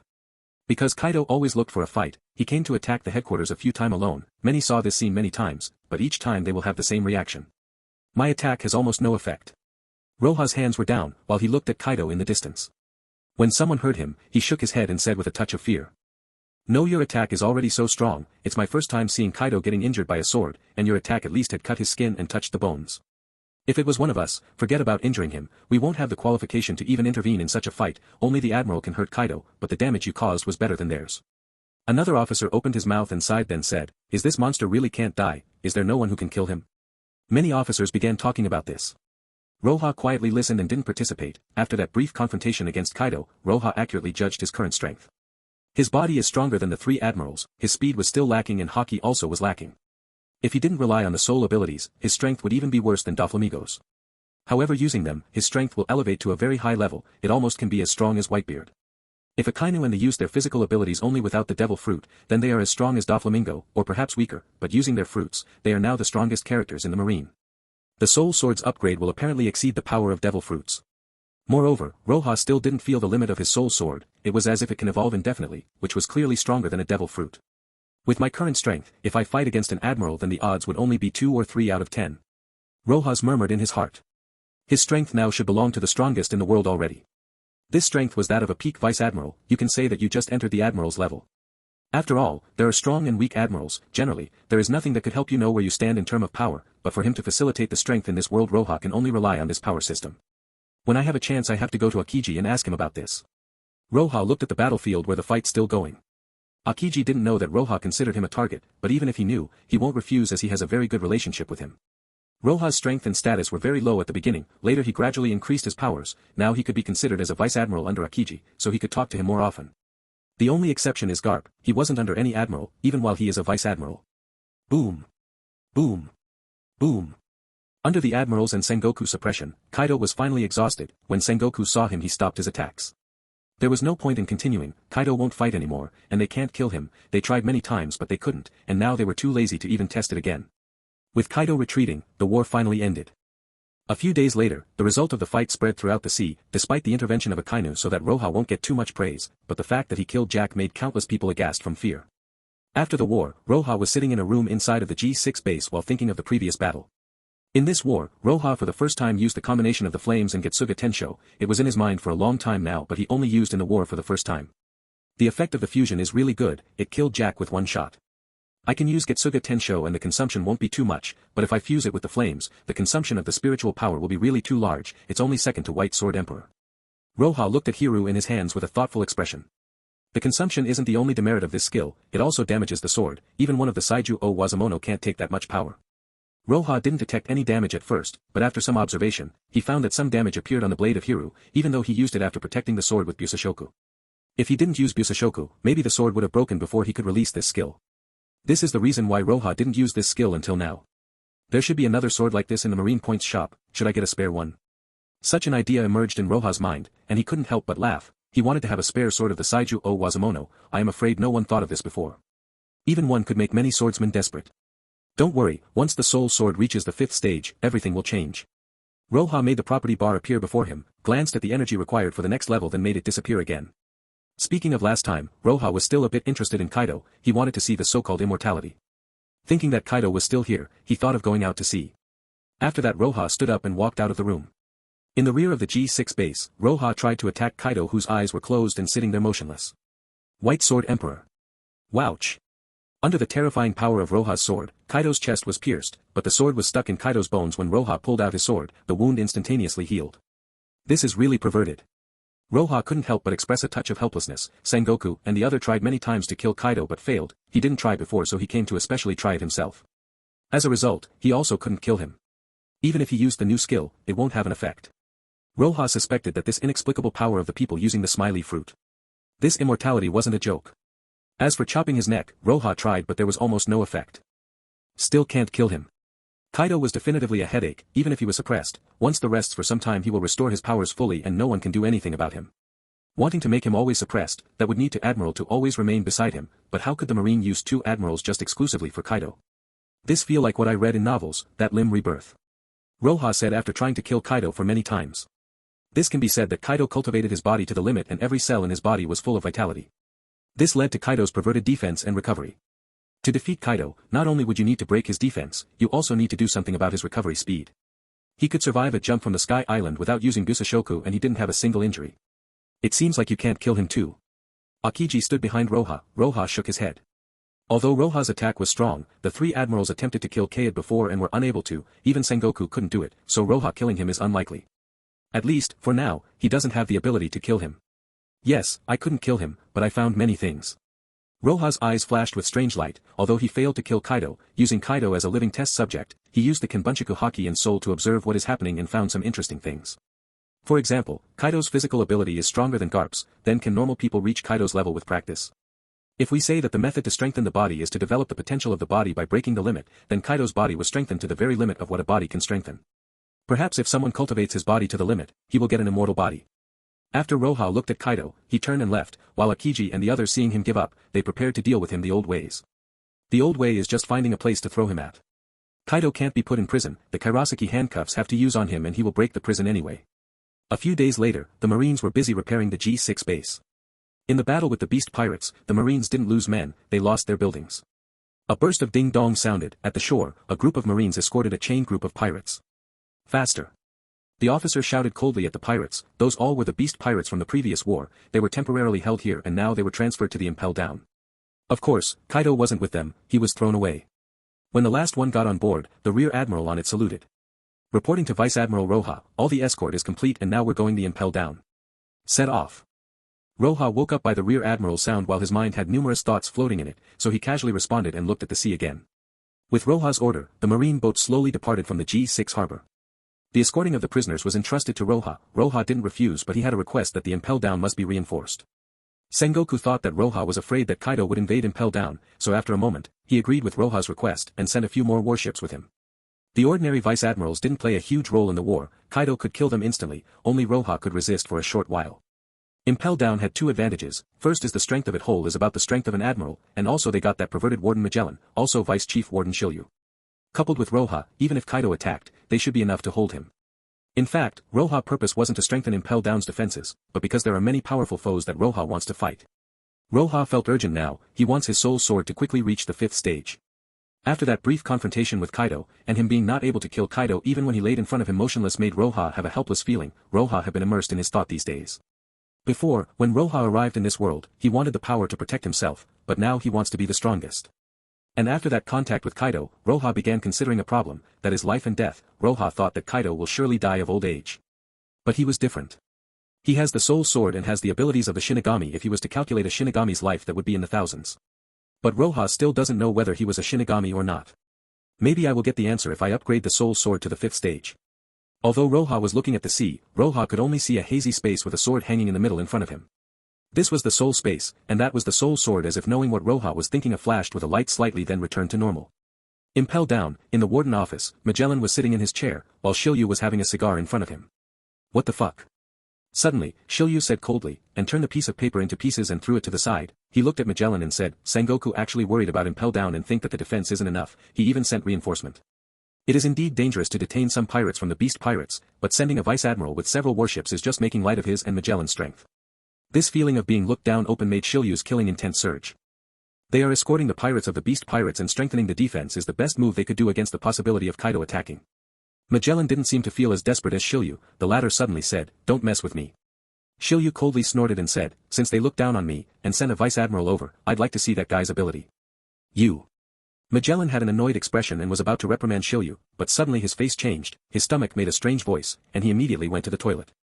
He ate the devil fruit of poison. Everything in his body is poisonous. As a result, he is suffering from constant diarrhea. Seeing Magellan going to the toilet, Shiryu picked up the sword hanging up from his waist and pulled out half of it, looked at it, then returned it to the scabbard. Impel Down was located in the calm belt. In the history of the Impel Down, only one person could actually escape from here, and that is the golden lion Shiki. But he paid the price, that is his 2 legs. Shiki was one of the 3 great pirates who roamed the sea with Whitebeard and Roger until he heard that Roger was arrested and lost his reason. He attacked the marine headquarters. But still, Garp and Sengoku together fought with him and destroyed half the headquarters before finally suppressing him. In the Impel Down's entire history there was no other escape. Vice Admiral Roja, in front of us is the gates of justice, after that we will reach Impel Down. Next, to Roja, the rear admiral reported. In fact, Roja didn't need a report, he could see the huge iron gate in front of him. Impel Down, Marineford and Eni's lobby, in front of each one there was a gates of justice, and between the 3 there was a huge whirlpool. The 3 gates formed a triangular shape. Roja didn't see this door for the first time. Most of the time when he leaves the headquarters, he will pass through one, so he wasn't interested in this. After the gates of justice, a huge castle appeared before them, which was Impel Down. In addition to this layer above the sea, there were 6 levels below. The higher the level, the more dangerous the prisoner. This time, in the office, Magellan finally got out from the toilet, and after receiving the news that the warships had arrived, Magellan said to Shiryu, they arrived, you should come out to meet them. It's time to take care of it. After leaving the room with a cold smile, Magellan walked after him with a smile and quickly walked outside the prison. The warship slowly parked outside of the prison city.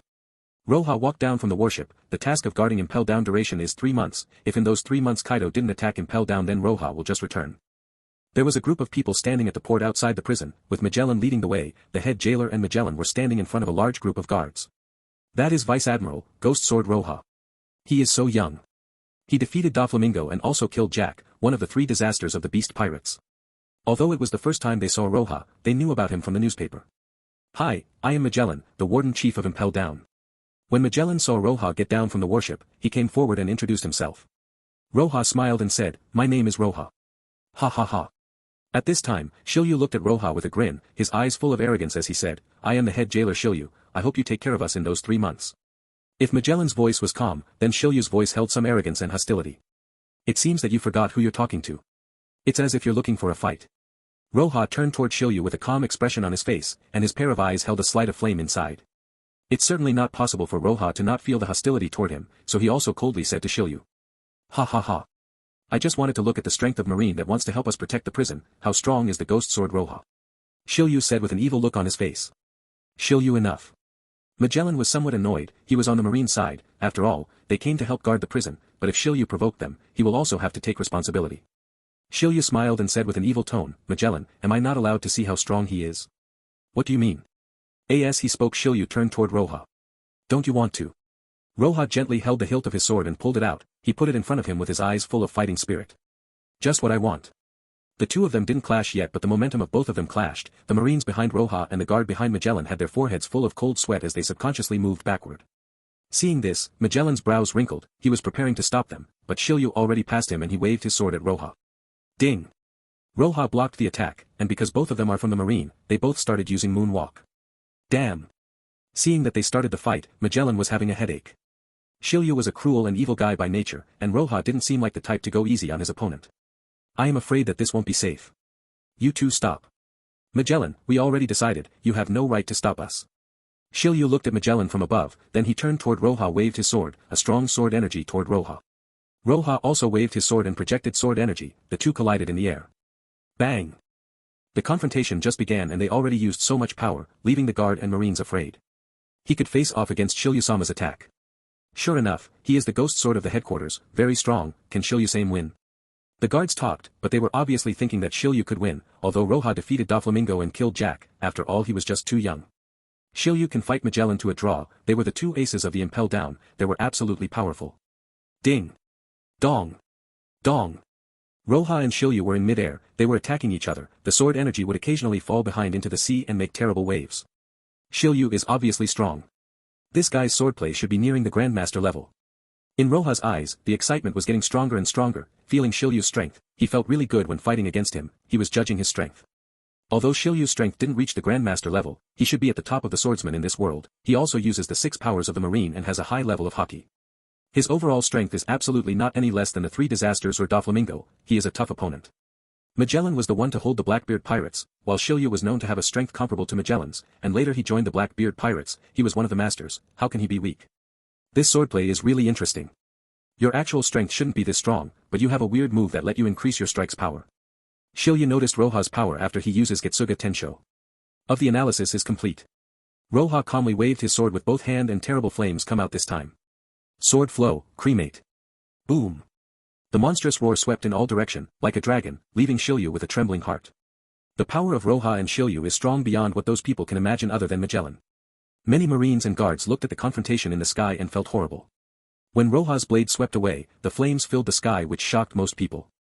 Flames. The only one who can be calm is only Magellan. Since it cannot be stopped, he can only watch the fight, and if there is anything unexpected, he will stop it before something big happens. Magellan can only know Roja's strength through the newspapers and the intelligence, but he didn't know exactly how strong the latter was, and now seeing Roja and Shiryu fight, he could only nod his head secretly.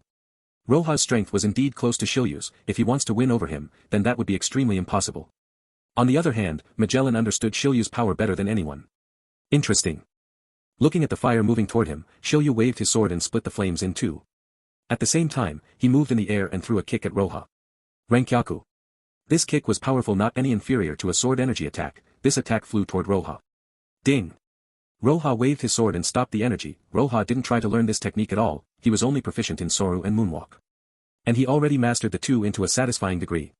It's about time, the warm-up is over. Roja stood in the air, his eyes were ignited, he turned the sword toward the ground and let it go. Bankai, Senbonzakura Kageyoshi. Against someone like Shiryu, Roja didn't want to play around and use the Shurikai, so he directly used the Bankai, he's going all out. However, the moment Shiryu saw Roja drop his sword, he felt weird but still attacked. Shiryu was bloodthirsty, even if Roja was a vice-admiral, he will not show any mercy, even if Roja died, he didn't care. Although it's a spar. In a fight, injuries are inevitable.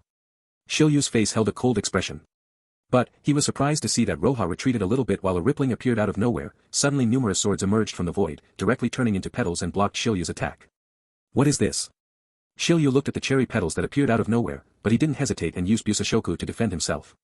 After just a little observation, Shiryu knew that those petals were like small-sized blades, and once he was touched by one, unless he used Haki he will be ripped to pieces.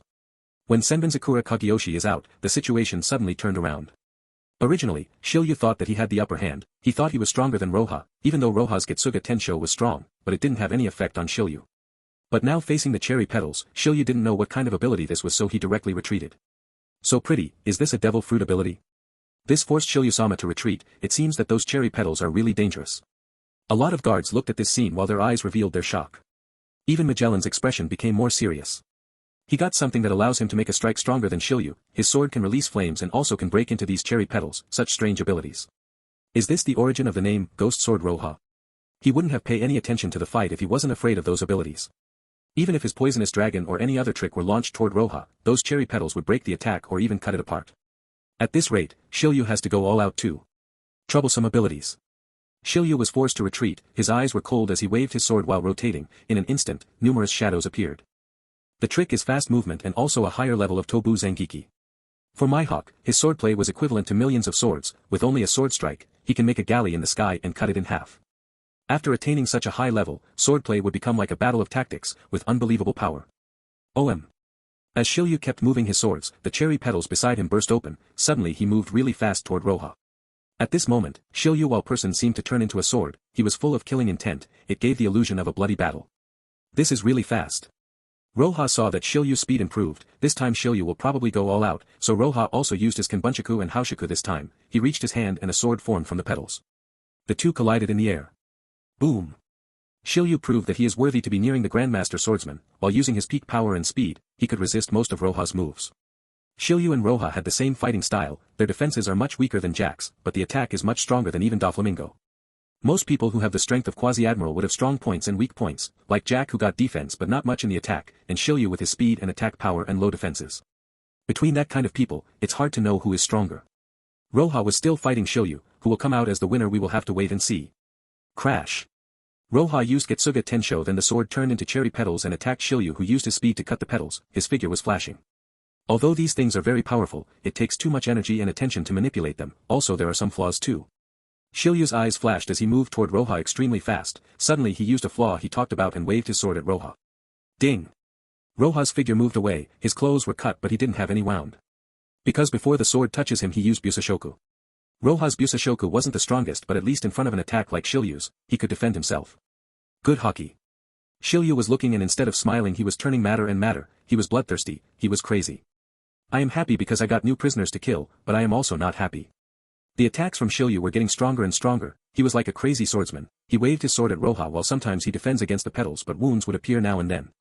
If Shiryu was attacking fiercely, would Roja just watch? As the fight got more intense, Roja's attacks were getting stronger and stronger. He was not paying attention to defense anymore. This was a terrifying fight. Some guards and Marine were about to faint from the dense killing intent. Is that Marine crazier than our chief?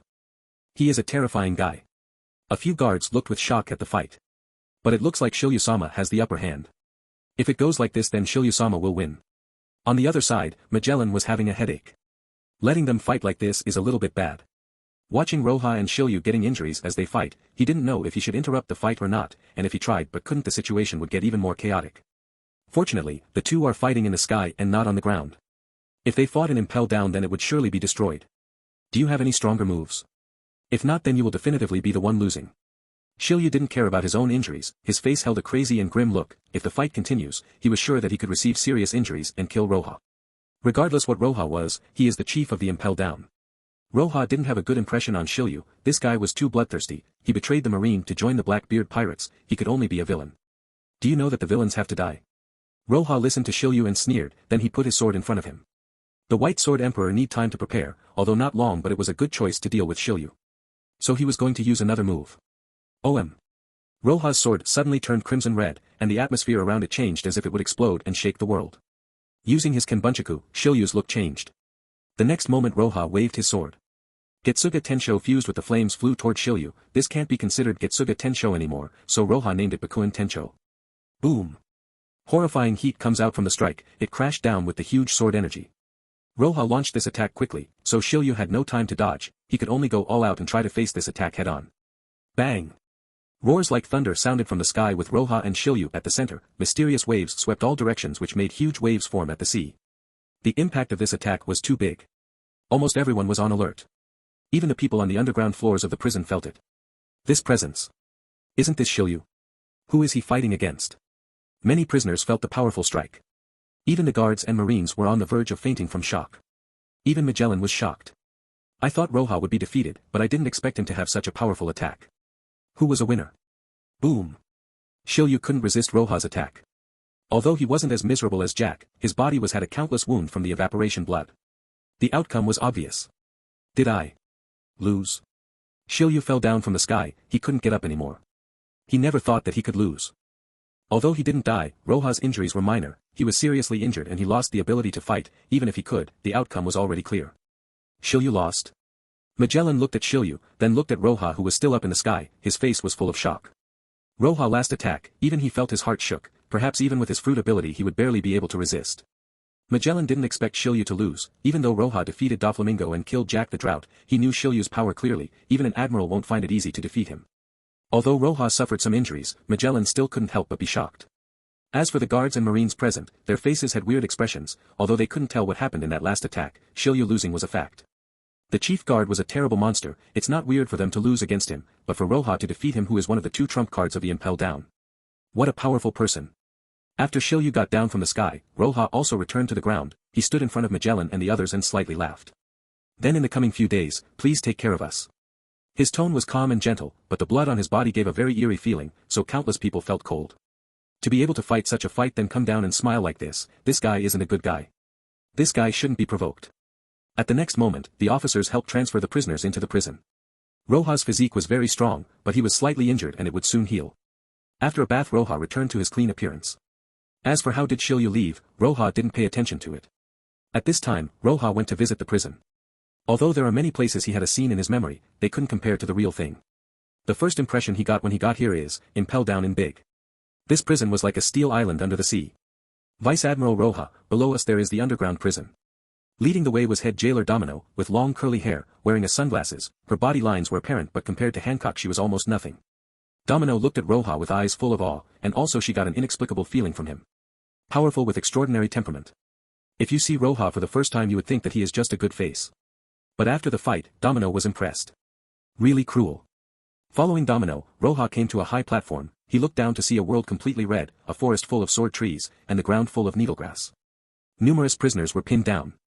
Domino pouted and chuckled then said, this is the first layer only, if this can't be cruel then the rest won't be called hell. What hell? Roja slightly let his thought drift, then he remembered that the hell is for the soul or in other words the world after death, but he thought of his own identity. He didn't recover until Domino called him a few times. Let's go. Roja nodded to Domino, then went down with her to the beast hell. The beast hell was holding a large number of special beasts, some of which were quite familiar with Roja because he encountered many in the first examination in the camp. Ordinary people using guns and sword won't be able to do anything to those beasts. Vice Admiral Roja, please be careful, even though those beasts won't attack the guard they will attack others if they were attacked or if they were furious. Although she was aware of Roja's power, she still couldn't help but remind him. I know. Roja glanced at Domino and nodded. He noticed that the attitude of his sister was not right, he couldn't help but smile, did Hancock's charm stick to him and now he could go anywhere and there will be fans of him? In the second floor of the Impel Down, you could hear a loud roar from time to time. Many pirates were held here, they stayed here with the fear of being eaten at any time. Some people saw Roja and Domino, but they dropped their head with despair. Head jailer Domino. A marine. I don't know, he has the cape of the Vica admirals, he is so young. Some of the pirates noticed Roja's appearance, they couldn't help but look strangely, such a young Vica admiral. So young but got that position, mostly he got a backer, his strength shouldn't be too high. If he was the one who chased after me, then I wouldn't have been caught. A prisoner leaned against the wall and laughed mockingly. Listening to him, some pirates but show their resentment, there wasn't anyone who wanted to be here in the first place. Roja passed by the pirates in the cage, he didn't have any compassion toward them, those pirates mostly committed murder and looted, a pirates as pure as Luffy is rare. Roar. While they walked a roar come from the front and bloody beasts rushed toward them, their eyes were bloodshot, they seemed to be in a violent state. Not good, what happened to those guys? Domino looked at this scene and her eyes darkened. Those monsters are really strong, they had cruel nature and most of them had eaten humans before. Ha ha ha. It's a tiger-type beast. He said, these guys seem to have just eaten and are out of control, so damn nice. Some prisoners saw this scene and were excited. The head jailer was being eaten by a beast, it's hard to come by such a scene, and each time it happened they felt very happy. Their only entertainment seems to be this kind of scenes. Roar. With the roar, many pirates cheered. Looking at the large group of monsters, Roja quietly stood there, his eyes were the same, he didn't move, he only faintly said one word. Roll. It is such a simple word, but the angered beasts stopped in their tracks. This scene made a lot of pirates stunned. Hey, what happened just now? How come the beast is not attacking? In the next moment, the prisoners noticed that the anger in the eyes of the beasts dissipated, they even revealed an expression of fear. They looked at Roja as if he was a terrifying monster, they trembled and started to back away. After a few steps, all the beasts turned their tails and fled frantically without daring to look back. What's going on? What did that vice admiral do? How did he scare them off? Many pirates looked with shock Roja, he did nothing but say a word and all the beasts just trembled then turned around and fled. Before they though Roja wasn't strong at all, now most of them swallowed their saliva and looked at each other with fear in their eyes. Just scolded the rampaging beasts and they fled, this power is too perverted. This is truly Vice Admiral Roja of the rumors, with his spirit alone, he scared all the beasts. Standing next to Roja, Domino who was preparing to defend against the beasts was relieved to see this, she looked at Roja with more awe and admiration. Let's go to the next level. Roja's eyes were calm, after saying this he started walking forward again. The next floor is the level 3, Starvation Hell, after that the level 4, Blazing Hell. The third level is like a desert with dry and hot air, the pirates held here won't get any water or good, all of them are basically half dead in that level. Roja and Domino didn't stop at this floor because there was nothing here so they directly moved to the next level. In this floor, there was a pool filled with boiling blood heated by a raging fire making it extremely hot. Also, Magellan's office is here. When Roja Domino arrived here, after a few steps they met Hannibal. Vice Admiral Roja. Welcome to my prison. Ah. I exposed my thoughts, welcome to Impel Down's 4th level, Blazing Hell. If Magellan looked like a devil then Hannibal looked like a sphinx. When Roja arrived at this world he saw too many big guys, but he remained undisturbed. Magellan? Roja casually asked. His impression of this guys was okay, although he has some unrealistic ambitions he is always direct. People of this world have their shortcoming, but there is no absolute evil, they all doing things for their own purpose. The director is suffering from diarrhea, neglecting the guests, I will take the responsibility as the chief warden, wrong, do I need to call him out? There is no need. Roja's mouth slightly twitched, he shook his head and moved forward. This floor doesn't affect Roja at all, even if he jumps in the boiling blood nothing would happen to him since his body isn't that of an ordinary person. As for Kaido even if he was thrown into a magma pool he won't die. After a tour, Domino put on a coat and walked out, while holding another coat for Roja. Vice Admiral Roja, the 5th level is very cold, the temperature is really low, do you need a coat? No need. There is also ice wolves, so please beware. She didn't need to hear Roja's reply, Roja did not show any unexpected expression, but rather looked at him with more respect. When they opened the door of the freezing hell and walked in Roja said, the temperature is really low. Roja felt the sudden change from the hot to the cold temperature, he couldn't help but think, this temperature is nothing to him but it may help him train. He is now using weight to train and has so much difficulty to break his limit, perhaps he needs an alternative way. Impel Down is really a good place to practice. Impel Down was big, and outer walls were thick steel walls with a layer of kairoseki and in the middle, there is a shock absorption device. Even if it is a giant seeking attack this place, it would be extremely hard to even leave a dent. Of course, it wasn't possible to build the interior of the Impel Down using kairoseki or people like Magellan won't be able to be here, so the ceiling and the floor are vulnerable. Cold. Even wearing a coat, Domino seemed a little bit cold, her constitution is far from being comparable to Roja's, in a trembling tone she said, in this level, most prisoners would die from the cold. Roja smiled, maybe some pirates that he captured would be here, of course, he had his memory, so except Doflamingo, the rest should be here. As Mihawk said, I can't remember the name of every kid one by one. This level is far more dangerous than the previous ones, even the wolves are more powerful than any monster on the other level. Even when this level had such a low temperature, there was a Den Muchi monitor installed. Roja and Domino turned around and entered the passage for the next level. Not anyone can enter the 6th floor, but Roja is a vice admiral so he had the privilege to enter. The 6th level is known as the Eternal Hell, in there, most people are famous pirates, some even could fight against the admirals. It seems the 5.5 level wasn't made yet, it seems Ivankov of the Revolutionary Army wasn't caught yet. Roja used his Kanbunchaku haki to feel any presence but he still didn't find anything. Oh. Someone is coming. What is happening, is Whitebeard dead? After stepping into the 6th level, the pirates looked at them with grim and ferocious looks. Now Magellan isn't here, it was only Domino and a seemingly young vice admiral, a lot of people looked at them with brutal eyes. Magellan didn't come. Hey, when did the 6th level a place for the marines and jailer to come when they want? Some pirate said, he directed his words at Roja and started oppressing Roja with his momentum. Followed by the 2nd and the 3rd.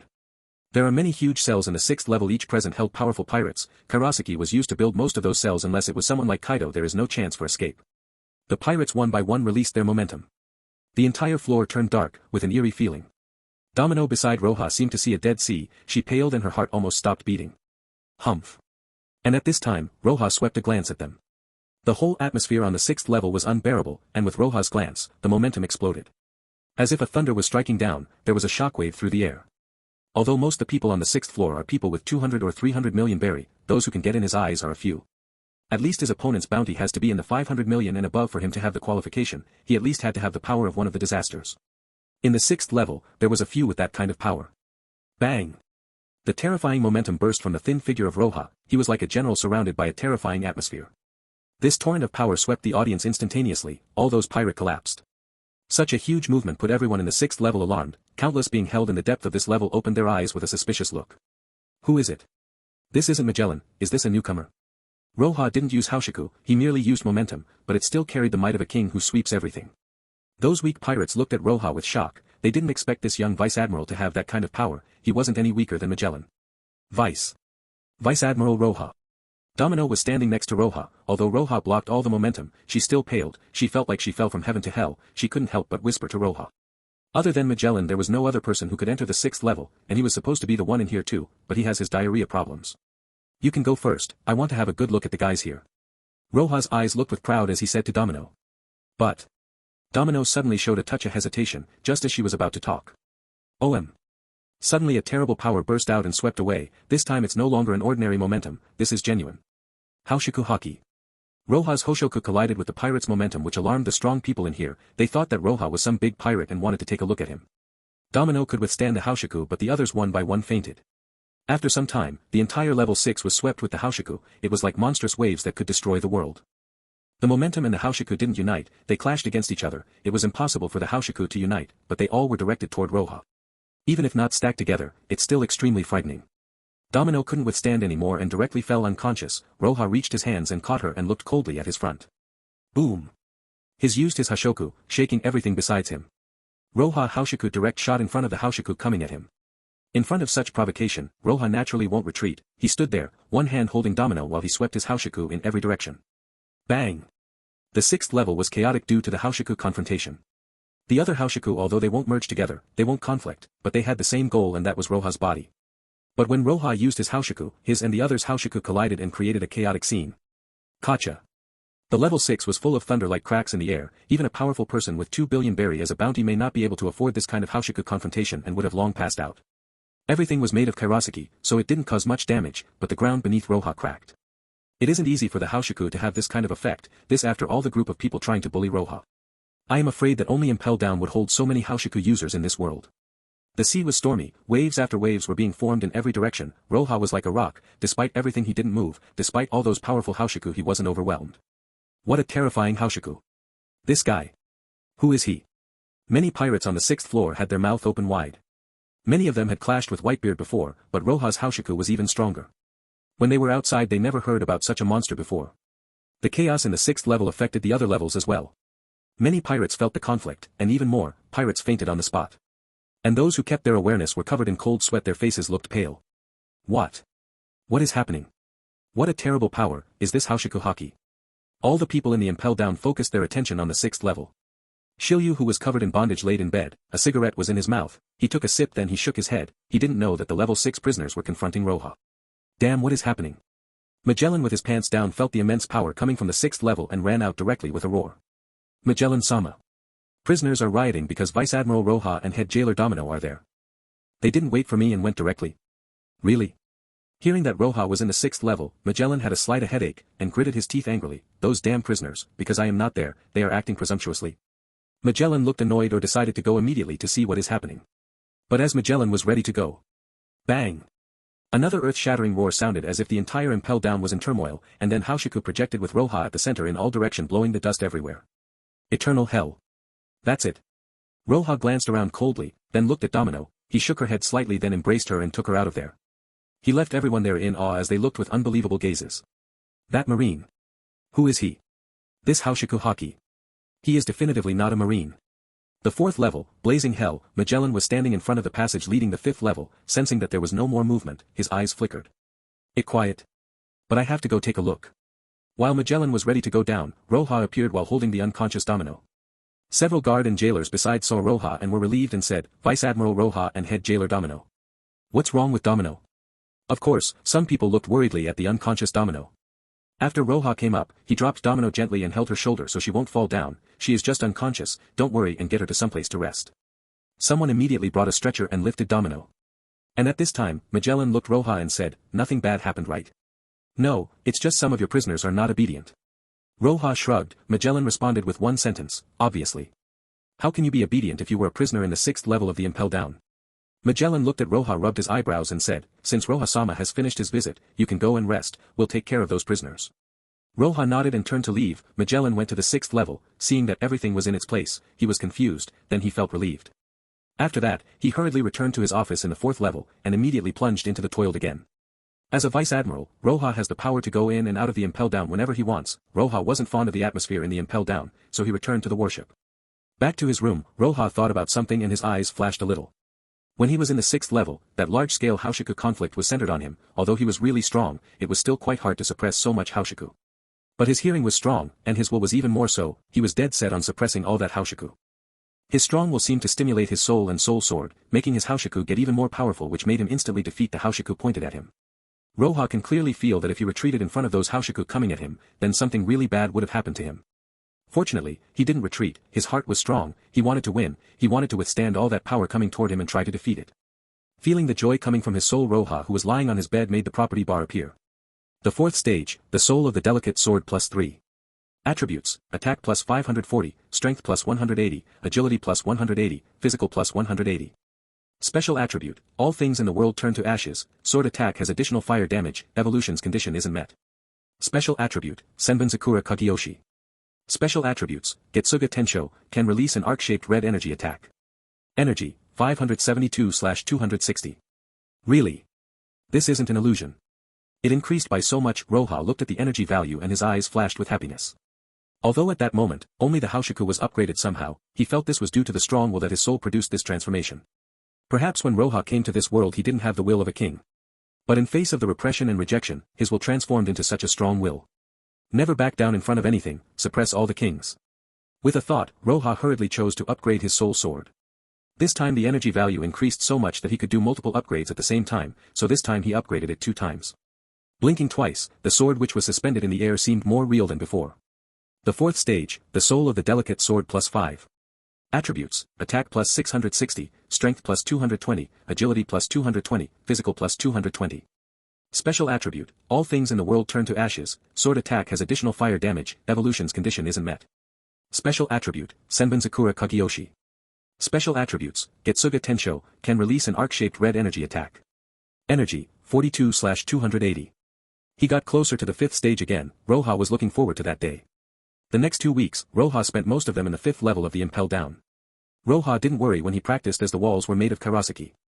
In order to take advantage of the cold, Roja didn't wear anything on top. He was using the heat generated from his body to resist the coldness that drilled into his skin. Staying for a short time is nothing, it's scary to stay for a long time. The wolves didn't even dare to come provoke Roja. They tried to attack him when they first saw him, but with a little Haushiku, they were scared and didn't dare to do anything anymore. In this frozen hell, Roja was getting more powerful, and also he mastered the 13th compression and is heading toward the next one slowly. Roja stayed in the impel down for half a month. Most people are still talking about the loss of the beast pirates. However, they knew that as long as Kaido isn't dead, then the beast's pirates is still a monster that countless forces fear. The beast's pirates had no intention of retreating from their territory and no one dared to run wild there. On the contrary, the Marines were having a hard time trying to rebuild the destroyed bases. In this way, the sea was calm for nearly a month. This time on an island that was about 10.000 meters above the sea, a figure was standing at the edge while looking down at the bottom. Indeed, it was Kaido. Kaido quietly stood on the edge of the empty island. No one dared to come forward to disturb him. Behind Kaido, there were some pirates from his beast's pirates. They could only stand there while their foreheads were full of cold sweat. Kaido-sama. This idea is a bit crazy. Shut up. After Kaido spoke, they couldn't say anything more. The atmosphere suddenly changed. In the next moment, Kaido, under the gazes of those pirates, jumped down. This was a place more than 10.000 meters high. Even if someone ordinary jumped and fell into the sea, he would definitively die. Kaido-sama really jumped. This is. The Bast pirates looked at each other. They didn't know what to say, their eyes full of fear. This was their boss. Even if this island was more than 10.000 meters above the sea, he still jumped. After jumping, Kaido was falling faster and faster. Just below him appeared a building. That is. The impel down. Impel down. Shiryu killed a few prisoners, and now he was wiping the blood from his blade. His injuries have long since healed. He challenged Roja again, but he still wasn't his opponent. He couldn't win, so he was releasing his anger on the prisoners. Although he killed them ruthlessly, he didn't abuse this hobby too much. These trash prisoners are really boring, and Magellan wouldn't let me kill people from the 6th level. Shiryu had a cold expression. He shook his head and prepared to return his sword in the scabbard. Soon an earth-shattering sound was heard, shocking the entire impel down. His face suddenly changed. What happened? On the other side, Magellan was arranging an interrogation report to pass to the headquarters. Magellan stopped just after finishing the report. Although nothing happened the past month, don't reduce your vigilance and stay alert, Magellan. On the other side of the call, Sengoku's voice was heard. Magellan nodded and said, yes. After hanging up, Magellan didn't mind the warning. After all, the Impel Down had never been invaded in its history, also nothing happened the last month. It has been a month, in 2 months Roja should return to the headquarters. Well, with the strict supervision in these 2 months, it will be hard for them to fight again. Magellan touched his forehead. And just as Magellan stood up and was ready to go to the toilet, suddenly an earth-shattering roar was heard, and the ceiling vibrated which almost made Magellan tumble. Fortunately, he wasn't just anyone, so he instantly regained his balance. Damn! What happened? Did that bastard and Roja started playing again? Magellan was furious, even his body began to transform into venom. This time he was prepared to beat some sense into Roja and Shiryu. Fighting inside the Impel Down is just too much. Although Roja was here to assist them, Magellan was the chief warden of the Impel Down and here he is the boss. Magellan went out of his room and moved toward the guards and asked. Where are Shiryu and Roja? Outside most of the guard had a terrified expression, they looked at the blood pool, and after hearing Magellan's question, someone replied. Reporting to the chief warden, Vice Admiral Roja should be in the freezing hell and Shiloh-sama should be in the starvation hell, they didn't return yet. Freezing hell and starvation hell? Magellan suddenly revealed a strange expression, if Roja was in the freezing hell and Shiryu was in the starvation hell, then it's impossible for them to fight. What's going on? Just as Magellan was still in doubt, he noticed the weird expression on the guard around him. He couldn't help but turn around and suddenly saw a big hole in the ceiling above the blood pool. It was as if something had fallen from above. Pura. There was a call on Magellan's den mushi. Magellan frowned and immediately picked up the phone. From the other side came a horrified voice. Reporting. There was an unidentified creature that has fallen from the sky and smashed into the first level's ceiling and continued moving down. What? Magellan looked astonished, listening to this urgent report and then thought about the hole in the ceiling above the blood pool. His heart was instantly terrified. Could it be that? Sure enough, the next moment, Magellan continued to receive reports from the guards in the 2nd and 3rd floor about the same unidentified creature. That thing descended from the sky and smashed into the Impel Down. It smashed its way into the 4th level, only after it plunged into the blood pool did it stop. There was a big hole in the 1st, 2nd, 3rd and 4th level, prisoners and guards are looking at them in shock. Even Shiryu came closer to the hole and could see the sky from above. Looked below and saw the 4th level. At the 4th level, Magellan's expression has become ugly. He had a really bad feeling about this, his eyes stared at the blood pool, the atmosphere was gloomy as if a storm was about to hit the place. And in the next moment, from the pool of boiling blood, a figure got out splashing the boiling blood at some guard who couldn't avoid in time and started screaming and rolling on the ground. Worororo. Such a good warm shower. The figure was obviously not affected by the boiling blood, it seems like he was just having a shower as there wasn't a single burn mark on his skin. That is. What the hell? When this figure jumped down, many people were stunned, and more people looked aghast, including Magellan. This figure was of course Kaido. Kaido really attacked the Impel Down, and in such an exaggerated way too, he fell from the sky and directly smashed his way to the 4th level. Magellan's forehead was full of cold sweat. And this time, besides Kaido, a lot of guard were holding their gun trembling, some didn't know Kaido and said, "Hey, who are you?" Oh. Kaido heard someone ask him about his name, he glanced beside him and looked with disdain. You asked. Who am I? Boom. Kaido didn't throw a fist, he just used the momentum coming out of his body and almost instantly most guards fainted. This was Haoshiku Haki. After a moment, many guards and prisoners fell unconscious. Damn. Magellan clenched his fist and roared, he rushed toward Kaido while venom covered him. No matter what you are or who you are, this is the Impel Down, I will never allow you to be here. Magellan suppressed his fear and attacked Kaido. Kaido was smiling and didn't evade that punch. Boom. The venom splashed on Kaido. Are you Magellan, the chief warden of the Impel Down? Kaido stood there while looking at Magellan, he remembered a few characters and Magellan was one of them. Was my poison no effective? Magellan looked at Kaido after he dumped the venom over him, there was no sign of him getting poisoned, he couldn't help but feel depressed. This time he couldn't back down. He can't let Kaido do whatever he wants in the Impel Down. Otherwise, once he leaves, most prisoners would leave too and many innocent people would be killed after they escape. Chiro Ball.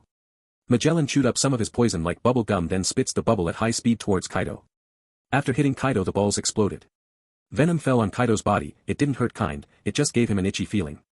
Kaido's face showed some anger, he directly rushed toward Magellan. Poison. In this world, there is no poison that could hurt me. Boom. Kaido punched Magellan directly. He was ready to continue his attack, but a figure blocked his path with a sword. It was Shiryu. Yonko. Kaido, I didn't think that you would really attack this place. Shiryu's face was pale while he looked at Kaido evilly. Although the original Shiryu betrayed the Marines, but that was because he was imprisoned by Magellan, but now, he didn't have any reason to betray them, attacking the Impel Down is like hitting his face. Worororo. It seems like there are quite a few people I can play with, this will be fun. Kaido looked happy as if he found a new toy, he faced Shiryu and attacked. This time, no one knew the purpose of Kaido attacking the Impel Down. Once he is exhausted, he won't be able to do anything, and he already attacked the Marine headquarters before. Why did he come here? There wasn't any reason at all. It's simply who he is. Boom. Boom. Boom. Magellan and Shiryu were fighting together against Kaido, just a few strike and the impel down is already getting chaotic. And in the 5th level, Roja was standing on a piece of ice, and his body continued to emit steam. This is his body heat which could now withstand the cold easily. Roja looked up toward the blazing hell. It looks like I was right, this should be Kaido. Although Kaido didn't reach the 5th level, Roja could feel his presence using his Kenbunchaku haki. He didn't feel strange about this kind of crazy act at all. Roja touched his chin while thinking about how did Kaido get here, and deduced he should have jumped from some sky island above this place. And just as Roja was preparing to go to the 4th floor, a huge sound was heard. Bang! As if something was collapsing, a few pieces from the ceiling fell down. This sends a shock wave through the entire 5th level. Impressively, the fight between Kaido, Shiryu, and Magellan damaged the floor of the 4th level and they fell into the 5th level. I don't need to go up then. Roja held his Hiru with a calm expression and rushed toward the battlefield to join in the fun. Boom! Kaido punched Magellan once again and reached with the other hand to catch Shiryu so he won't attack. Shiryu retreated so he won't get caught and Magellan was sent flying once again. Magellan and Shiryu together weren't as strong as Akiji and Sengoku, so they won't be able to hold Kaido for a long time. And just at this moment, Roja's figure flashed, his blade formed an arc as he fiercely stabbed at Kaido's back. Ding! His sword stuck at the bones. Worororo, you're also here. Roja's attack injured Kaido. Directly after that Roja used Getsuga Tenshō. After a roar, Kaido blocked his attack with a fist. After that, the fist went toward Roja while ignoring Magellan who was behind him. You're here too. Shiryu looked at Roja and said. Roja smiled while his eyes looked on fire, then he said, such an interesting fight, how could it not come? Ding! Just as Magellan behind Kaido roared, a stream of venom flew out of him and bombarded Kaido's back. As the venom splashed, Roja and Shiryu frowned and retreated to avoid it.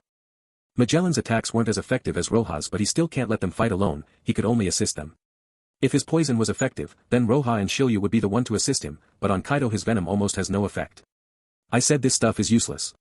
Kaido turned and slapped Magellan with his backhand. Magellan again flew a long distance before stopping in the ice. Damn. Magellan clenched his teeth. His ability would make anyone afraid. That's why he was the chief warden of the Impel Down, because he could even suppress dozens of pirates alone. Even if he faced Sengoku and Garp, they can't ignore his venom. But facing such a monster, his venom lost its effect. His venom fruit was just like a mud fruit in Kaido's eyes. Marine Headquarters. Kaido attacked the Impel Down. Sengoku received the emergency report. Suddenly his face changed, despite him being prepared for this, but for Kaido to really attack made his heart vibrate. In the Impel Down, there is Roja, Shiryu, and Magellan. Even if Kaido attacked they should hold him for some time. What he was afraid of is that with Kaido's attack the prisoners will riot, which would be a huge trouble. Since he attacked, I can't sit idly by here. After Sengoku ended the call, his face sank as he gave an order to Akiji who was in the headquarters to head there immediately. Impel Down. Boom. Boom. Boom. Roja, Shiryu, and Magellan, the three together were fighting against Kaido. The momentum of the fight affected the entire prison. If it wasn't such a strong building, it would have been destroyed from the shock waves. A lot of guards and jailers were present there, but they didn't dare to enter the fight. They could only sit there with a look of tension on their faces. From the other levels, many guards and jailers were looked at the fight from the hole that Kaido made. At this time, a chain of voices was heard. Several guards smashed down into the floor, leaving only 2 or 3 guards. Behind them several prisoners appeared with shackles on their necks. The faces of those prisoners were grim, their expressions were truly evil. Hey hey, oi oi. Do you have the keys? Kaido attacked the Impel Down. This was the best opportunity to escape. This was a God-sent opportunity. If they didn't break free this time, then I am afraid they will be here for the rest of their lives. In the freezing hell, the battle was getting more intense. The ice in the surrounding area was pushed away due to the shock waves from the fight. Numerous pirates looked at the fight in horror. What a terrible battle. Who is that? He even attacked the Impel Down. Magellan and Shiryu. There is also that guy from the marine. Look, even the 3 together weren't that guy's match. Where did such a monster come from? Some of the prisoners were caught before Kaido's name was known. That is the beast Kaido. In today's world, he is one of Yonko. His influence is as big as Whitebeard's. Some people recognized Kaido. They looked at him with shock before informing their friend about him. They were truly shocked. One of the Yonko actually attacked the Impel Down. Didn't this mean that the Impel Down will fall? If the Impel Down falls, would that not mean that they would be free? It's their chance. The jailers of the freezing hell were being killed ruthlessly by the pirates whose eyes were full of excitement. Getsuga Tenshō. Roja waved his sword. A huge white sword energy emerged and hit Kaido's shoulders. Kaido used Busashoku to resist the attack. However, Roja didn't stop and once again attacked. Kaido wanted to attack Roja but was stopped by Shiryu's sword. Shiryu can be said to be half a step grandmaster swordsman, so an attack from him wasn't any weaker than Getsuga Tenshō. They both kept attacking Kaido. It's a pity that Magellan's power had no effect on Kaido. He is getting in Roja and Shiryu's way as the venom sometimes get in their way, say they could only retreat. The efficiency of their combined attacks is low, even if their strength together could match an admiral's. Against Kaido they could only stall for time. After testing his powers against Kaido, Roja was prepared to stall for time. With his soul sword level upgraded by 2 levels, he could now face Kaido much longer than last time. Coupled with his training this time, Roja power increased gradually so he won't find a problem with a long fight. Roja lacks the endurance, the power of his haki and some other thing to be an admiral. If he can solve those problems, then even without the Shirkai he would be as strong as an admiral or maybe the strongest one. If last time Roja couldn't interfere in the fight between the admirals and Sengoku against Kaido, then with his strength today he got that qualification. Boom. Boom. Boom. The fight between those four is making the floor shake. Fortunately, the floor of the 5th level is strong and even if they use their strongest attacks they won't be afraid of the damage because the ground was frozen. It was harder than the other floors. Roja occasionally strikes would fall on a prisoner or two. Those prisoners couldn't defend after many years here and with the Karasaki shackles, they were weakened. Moreover, even if they were at their peak, so what? Roja and Kaido were too lazy to even look at them, just one move would make a pile of them. Only on the next level would there be some really strong people that could catch their eyes. The fight continues. 10 minutes. 20 minutes. 30 minutes. The fight continued for half an hour and there didn't seem any sign of them stopping soon. Sengoku and Akiji took half a day to tire Kaido down, not to mention them. If they couldn't absolutely suppress him and overwhelm him, then fighting for 10 days and nights will not be a problem for him. Roja and the others maintaining such pace would consume their strength faster than Kaido. If Kaido will only get tired after 10 days then they would only hold for a day and a night before their strength starts declining. However, Magellan wasn't worried. The headquarters received their report and an admiral should arrive soon. From the headquarters to the impel down it would take at most a few hours. As long as an admiral arrives, even a single one would be enough to tire Kaido and defeat him. But, what he didn't think of is that with Kaido's arrival the prisoners will start to riot. Just as their fight was close to reaching 1 hour, a guard arrived with an anxious look and risked nearing the fight. Reporting.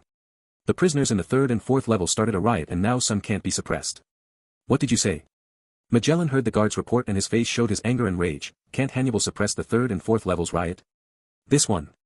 The guard was hesitant, he didn't know how to respond. Hannibal was trying to shrink from his responsibility.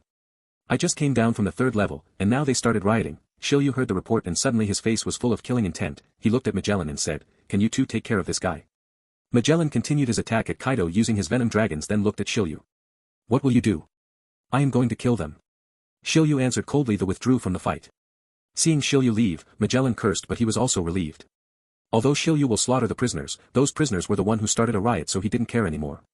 Shiryu left. The pressure on Roja and Magellan amplified. But Roja's strength now improved by a huge margin from the time he was in the G6 war. To him now enhancing his strength by 10% is considered a huge improvement.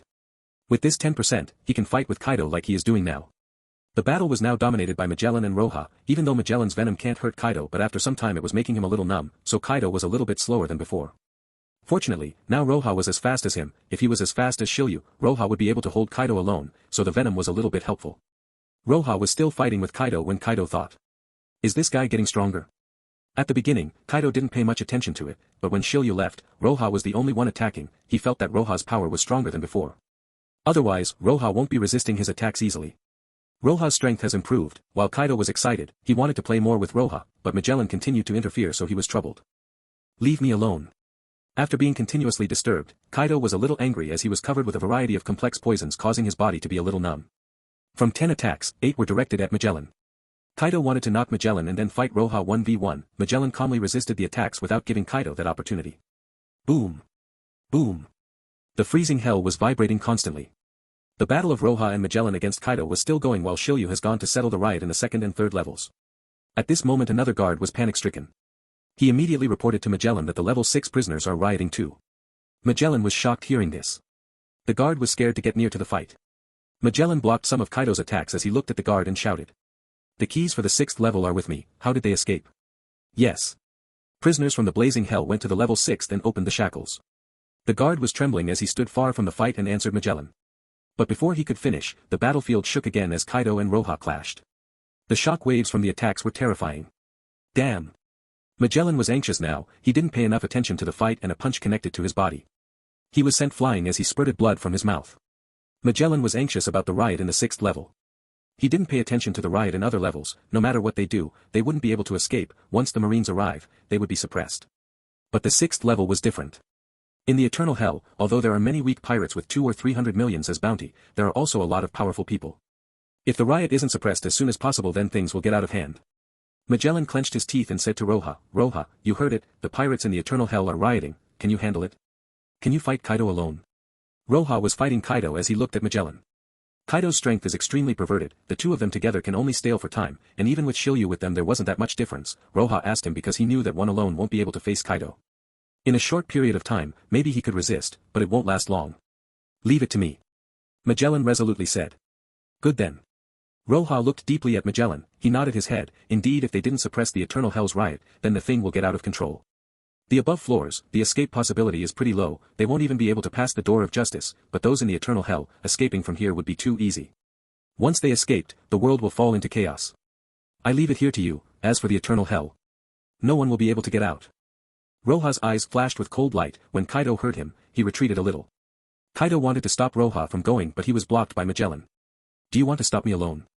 Kaido looked at Magellan grimly, he was looking down on him, his momentum was earth-shaking, Magellan seemed so small in front of Kaido. However this moment, Magellan's eyes were bloodthirsty, his mouth was overflowing with blood, seeing that Roja was gone, his momentum surged and collided with Kaido's with no fear. Since Shiryu and Roja were gone, I can go all out now. With Roja and Shiryu here, he couldn't use his strength fully as it would affect them too, since they were gone, it's his turn to go all out. Venom Demon, Jigaku no Shinpan, Venom Demon, Hell's Judgment. Crash.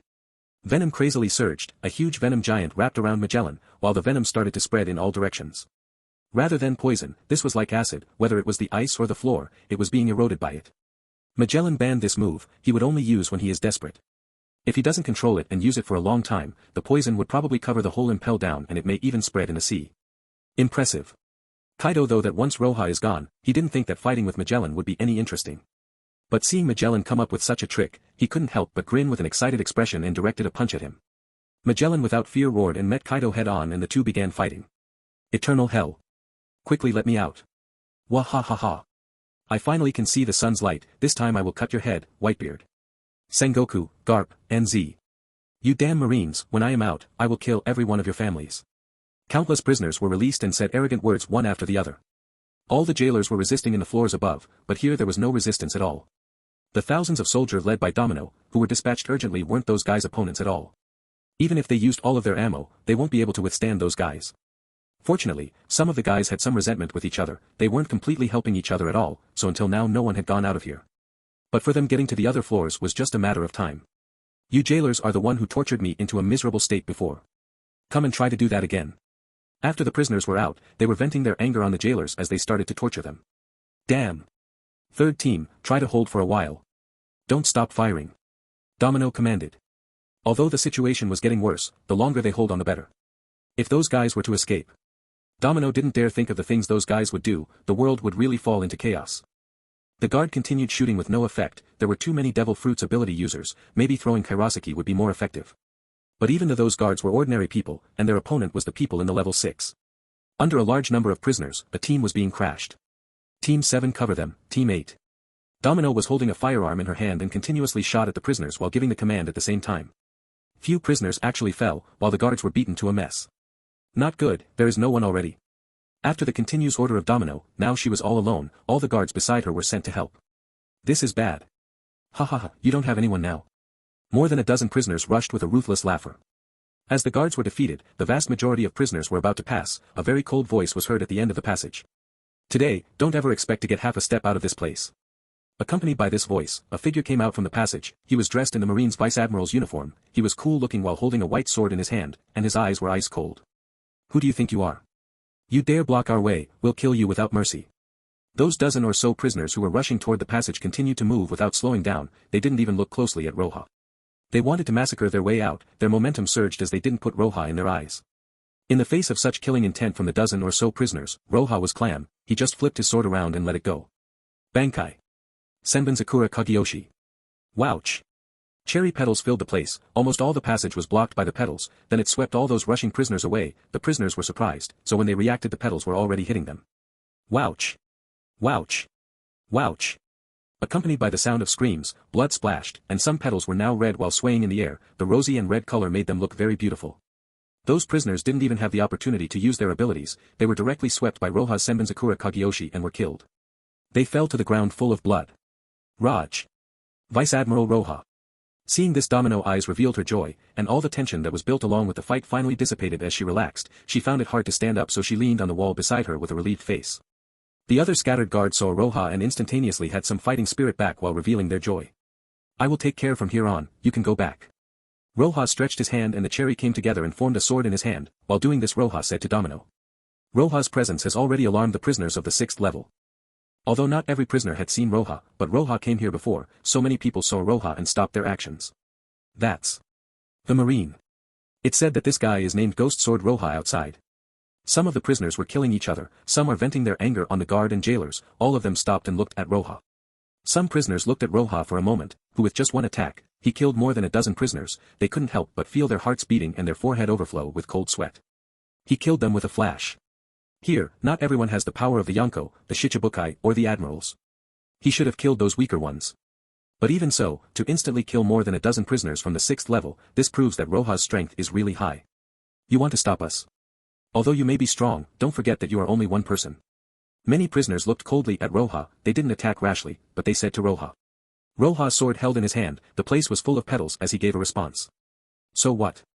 Here is the eternal hell, there is God knows how many monsters are here, but so what? Almost all those who are being held are sinister guys, looting, and killing, and if they were allowed to run away, it would be like releasing wolves into a pack of sheeps. Who is the one responsible to guard the 6th level of the Impel Down? Since he is the one, then he will suppress the riot. If so. The forefront 7 or 8 prisoners looked extremely cold. Even after Roja using some Haushiku, they didn't fall. After all, there are so many powerful people here. Kill. Someone held a sword and waved it in a plus shape at Roja. Another person with his hand on his chest, he shot a green beam which corroded everything on its way. 7 or 8 prisoners attacked at the same time. So weak, and you dare to fight against me. Roja Haki was already all over the place, so he could expect the attacks. Using his perception. In front of all those attacks, Roja just waved his sword.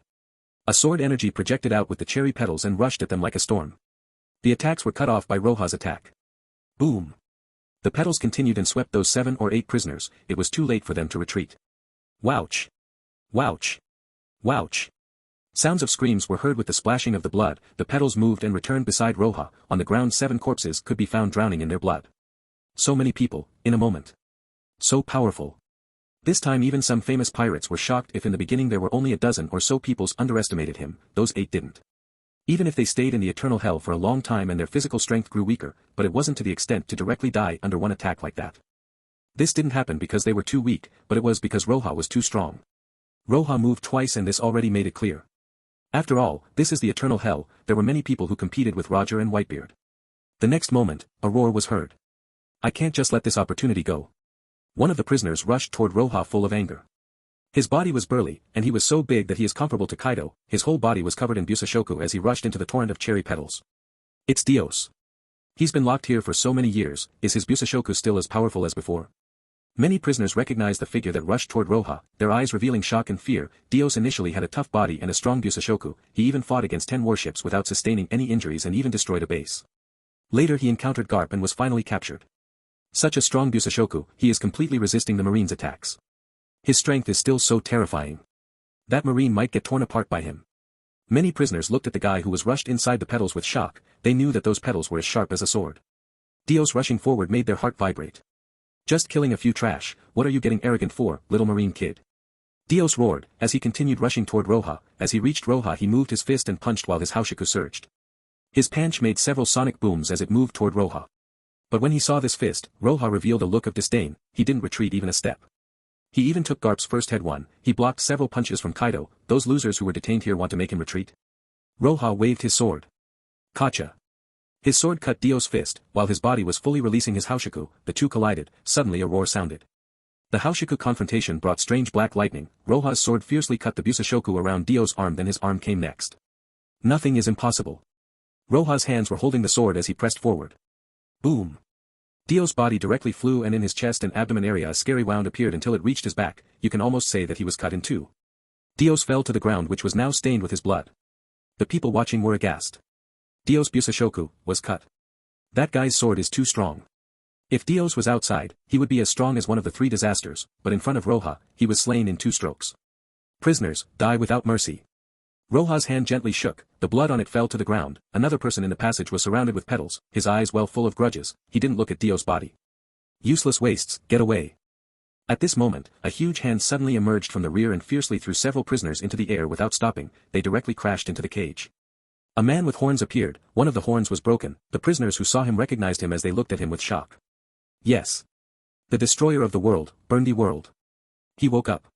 World's eyes revealed a great amount of hatred. Step by step he moved in front of the prisoners and looked coldly at Roja. More. Hayakobai Soku. Wouch. Suddenly, World shot like a bullet at Roja as he punched Roja in the head. Even with such a speed, Roja reacted and put his sword in front of his head. Boom. The two collided. The punch was blocked. What a speed. World ate the more fruit. He can instantly multiply his speed. Even the world government had a headache to capture him, and they even offered a 500 million berry for his head. This guy was trying to rebel against the world government, but he was defeated and locked here for more than 2 decades. He was in a frozen state all the time. I didn't expect him to wake up. Some prisoners knew World. They talked about him while fear was apparent in their eyes. On the other side, Domino saw World making that super fast surprise attack. She took a step back as she felt anxious. Roja was the only one guarding the passage, let alone getting killed. Even just being occupied by him for a long time will be very bad. She didn't know how many prisoners as strong as World were here. The only person who had some hope of holding everyone here is Magellan with his venom fruit. But Kaido was in the 5th level. It won't do to let him have his way here, so this is already the limit to what they can do. Burn the world. This is impressive. Roja blocked World attack and stepped back 1 step in the process, but the look on his face didn't change. There was no sadness nor joy as he waved his sword. Wouch. A sharp sword energy was moving directly toward World. World saw that his full strength punch was blocked by Roja. He was surprised in his heart. He intended to end this with 1 attack. Wouch. World escaped from the sword energy and once again rushed toward Roja. Even if Roja blocked 1 attack, can he block several of them? Ding. Dong. Dong. Roja constantly moved his sword to parry. With his Kenbunchaku, he could capture every action took by World and respond in advance. The two were fighting and only shadows could be seen. Boom. World took a chance and made Roja move away. This is all you've got. After World made Roja retreat, he sneered and was ready to pass to the 5th level and leave the eternal hell. But at this time, his face changed. He didn't know when, but he was surrounded by a ball of petals. Senbonzakura Kagyoshi, Gokiai. Roja said with a very cold voice, as the millions of cherry petals coldly surrounded World. With Roja's voice falling, the sphere was formed around World and suddenly started to spin. There was no way of escape from this attack. Wouch. Wouch. World crazy roar soon was heard, as he crashed into the sphere and wanted to go out, but think of how many sharp petals were forming the sphere and they were also spinning at such a high speed. After getting out, he was full of blood. World fell to the ground. After struggling for a few times, he difficulty tried to climb up. He roared loudly and wanted to continue attacking Roja. However, Roja just took 1 step forward and waved his sword. Blood splashed from World's body as he crashed into the ground. Burndy World was defeated. The clash between the two was too quick. From the beginning to the end, it only took a few breaths. From World's first attack on Roja's finally defeating him. Some prisoners couldn't even react. This moment, almost all the prisoners were aghast. World was so quickly defeated by Roja. Even if World's just woke up, and his strength may be weaker than his peak, him being defeated by Roja was still amazing. Even Domino and the guards couldn't believe that Roja defeated World in just a moment. Their eyes was wide open as they stared blankly at this scene. After killing World, Roja stood in front of the passage.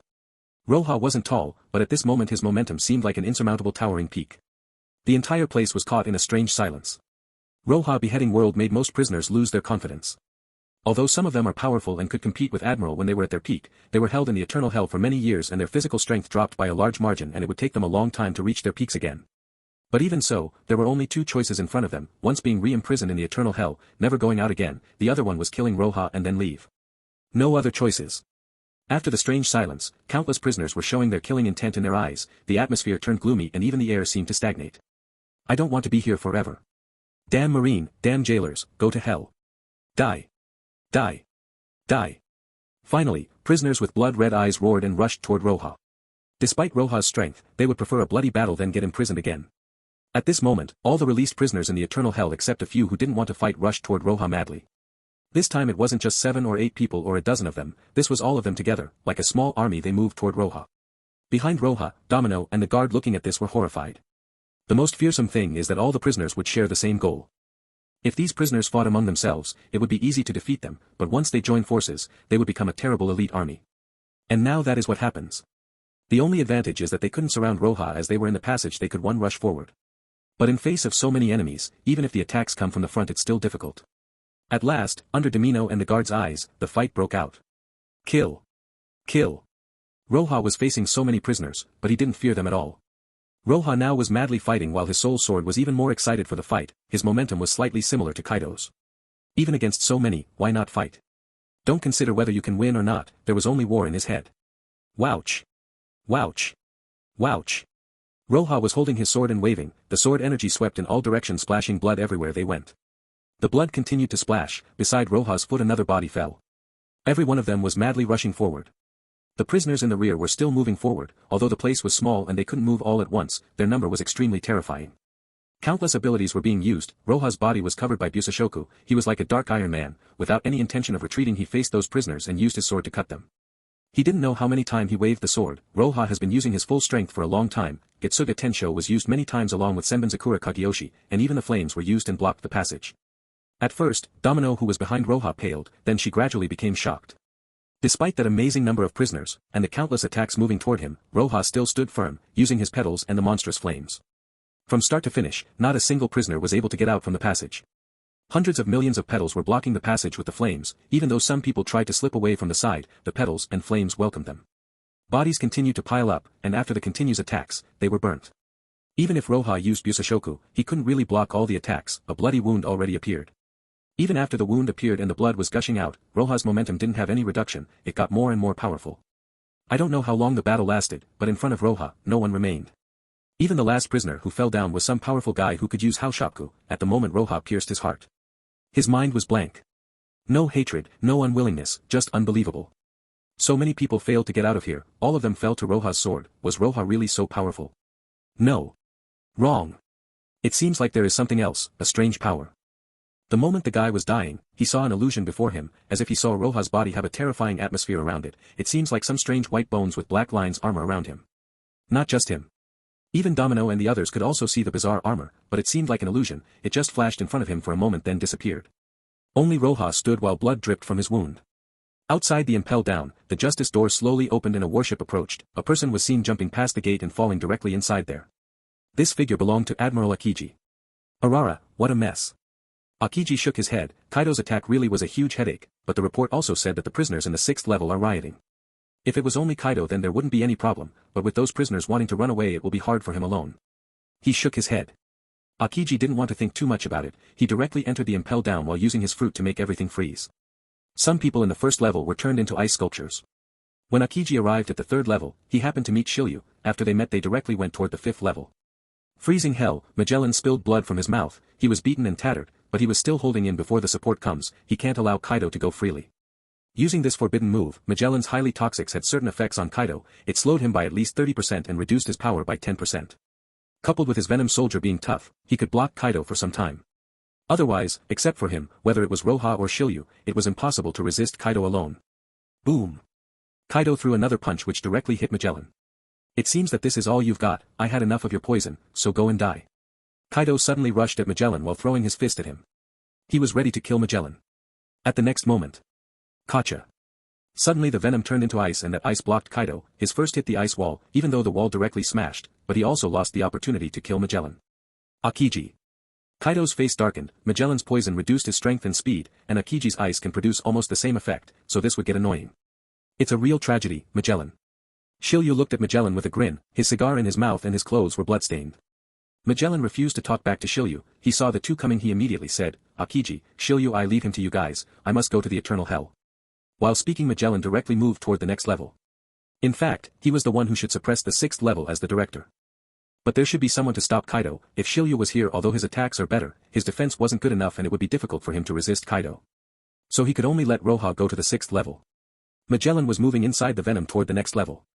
When he got there, the scene in front of him made him shocked. The entire eternal hell seems to turn into a real hell. A sea of blood, and in the heart of that sea, only Roja's figure stood there, like a Shura. This event won't be recorded in the history because the Impel Down being attacked was an extremely shameful thing for the world government. As for the guard and Domino who are present there, they will never forget this scene, Roja alone suppressed the entire 6th level of the Impel Down. A man suppressed a hell. Even though there were some prisoners who weren't released, but the majority of them were released and beheaded by Roja. Even when the most bloodthirsty person hears this, he would be scared. In a room. Fortunately, you were here, otherwise, this would have turned bad this time. Akiji looked at Roja and smiled, in the next 2 months, it's unlikely for Kaido to attack again. As Akiji said this he touched his chin and continued, and most of the prisoners were executed by you, even if Kaido came again and caused another riot it won't be as big as this one. These prisoners were nothing, they were held for so many years and all of them are losers, even if they got some strength, they couldn't compare to Kaido. Most of Roja's injuries were healed after a short break but the more serious ones were bandaged. Listening to Roja's words, Akiji couldn't help but smile a bit, even though Roja said that, and those prisoners weren't at their peak strength, but together they would become terrifying. Yes, Kaido is a big trouble, for the time being, there is no way to deal with him. Akiji shook his head and said, we tried to kill him, but it did not work. Roja ripped off the last bandage was on the biggest wound on his body, it seemed like it will completely heal in half a day. After Roja though for some time, he didn't speak more about Kaido he just smiled at Akiji and said, before you said you will treat me to dinner, don't forget about that. I didn't forget. Akiji smiled and said, then I will return first and wait for you in the headquarters. After leaving Roja's room, Akiji returned to the headquarters, and after his departure, Roja pondered. In the battle against those prisoners, his energy had increased by hundreds of points. At the last moment, not one the prisoner, even Domino, the guard, and he himself had a strange feeling. The feeling seems to come from his body, it's like his soul wants to leave the shackles of his flesh. Unfortunately, it only lasted a moment. The state only lasted for a moment before disappearing. The reason seems to be because Roja's physical strength and spiritual powers were depleted which made his soul further enhanced and wanted to break out from his flesh. The soul is out would result in enhanced physical power and spiritual power as well. That feeling was death. Roja looked at his fist, it seems like not only can he feel his own body, he can even feel the soul that was bound to it. I was able to use the ability of the Zanpakuto without entering the soul state, that's different from what I remember. Roja tried to free his soul from the shackles of his body, but he felt the powerful bond between the two. Death requires the soul to be completely removed from the body, but my body is so strong that I can't do it. Roja pondered, here is not the world of Bleach, but it's the world of One Piece, he obviously can't do that or he could die, he didn't know what would happen to his soul if it got out of his body. And now Roja can use the powers from Bleach without going into that spiritual form. The soul was bound to the body, this is the normal state. However, if the spirit covered the body, it would be the state he entered before, this should be his Shinigami's power which belongs to him. Roja can feel that this step is not only the key to being a Shinigami but also the most crucial point in his own transformation. Is it based on the power of this world or is it dominated by the power of the world of Bleach? Well, the latter is much stronger than the former when you compare the two. After Roja came to this world, he was practicing hockey, tempering his flesh and practicing his sword, and all of that is to upgrade his soul sword which brought to him many powerful sword abilities. He had to change the way he practiced, he has to constantly strengthen his soul and the way of the swords. For Roja, with a casual look, he could tell that his soul is actually a soul of a Shinigami, if he was in the world of Bleach, he would have already learned how to get out of his body and use his powers directly. But unfortunately, he wasn't there. Moreover, if Roja was in Bleach's world, he will only be able to use his own Zanpakuto, he won't be able to borrow the powers of others like he is now. Without the aid of external forces, if the soul was powerful enough he could break the shackles of the flesh and that would happen only if the soul is far stronger than the body. Thinking to hear Roja shook his head. He's tempered his body too much, if he wants to make the soul way stronger than the body, then he will need a long time to do it. And if he did, maybe his soul would be at the 6th or 7th stage already, he wouldn't need his own power then. Another way is to make the body weaker, which will weaken the shackles and make it easier for the soul to break it. Perhaps it's for that reason I entered that state briefly. Roja shook his head slightly, he can't always be in a battle, does he need to stab himself a few times to do it? It's simply nonsense. Perhaps he can stab himself and live as a soul. But he wasn't in Bleach's world, he was in One Piece's world. This is a serious issue. The last way is to make the soul and the body resonate so that the shackles of the body won't bind the soul anymore, which will let me enter the Shinigami form as I like. From those three methods, the first one is no good as he had to give up his powers until his soul gets stronger, the second is no good too, the third is the only way. The power of the soul and the power of the body had a connection or the power of the Shinigami and the powers of this world, and that is Haoshiku Haki. After practice, he could use Haoshiku as he liked, with no bound and so on. The body and soul are, after all, linked. The next 2 months, Roja stayed in the 5th level in the Impel Down, his practice made almost all the prisoners frightened. Because from time to time, Roja will release his Haoshiku. Sometimes just a little bit, sometimes he would make all prisoners around a certain range drop unconscious.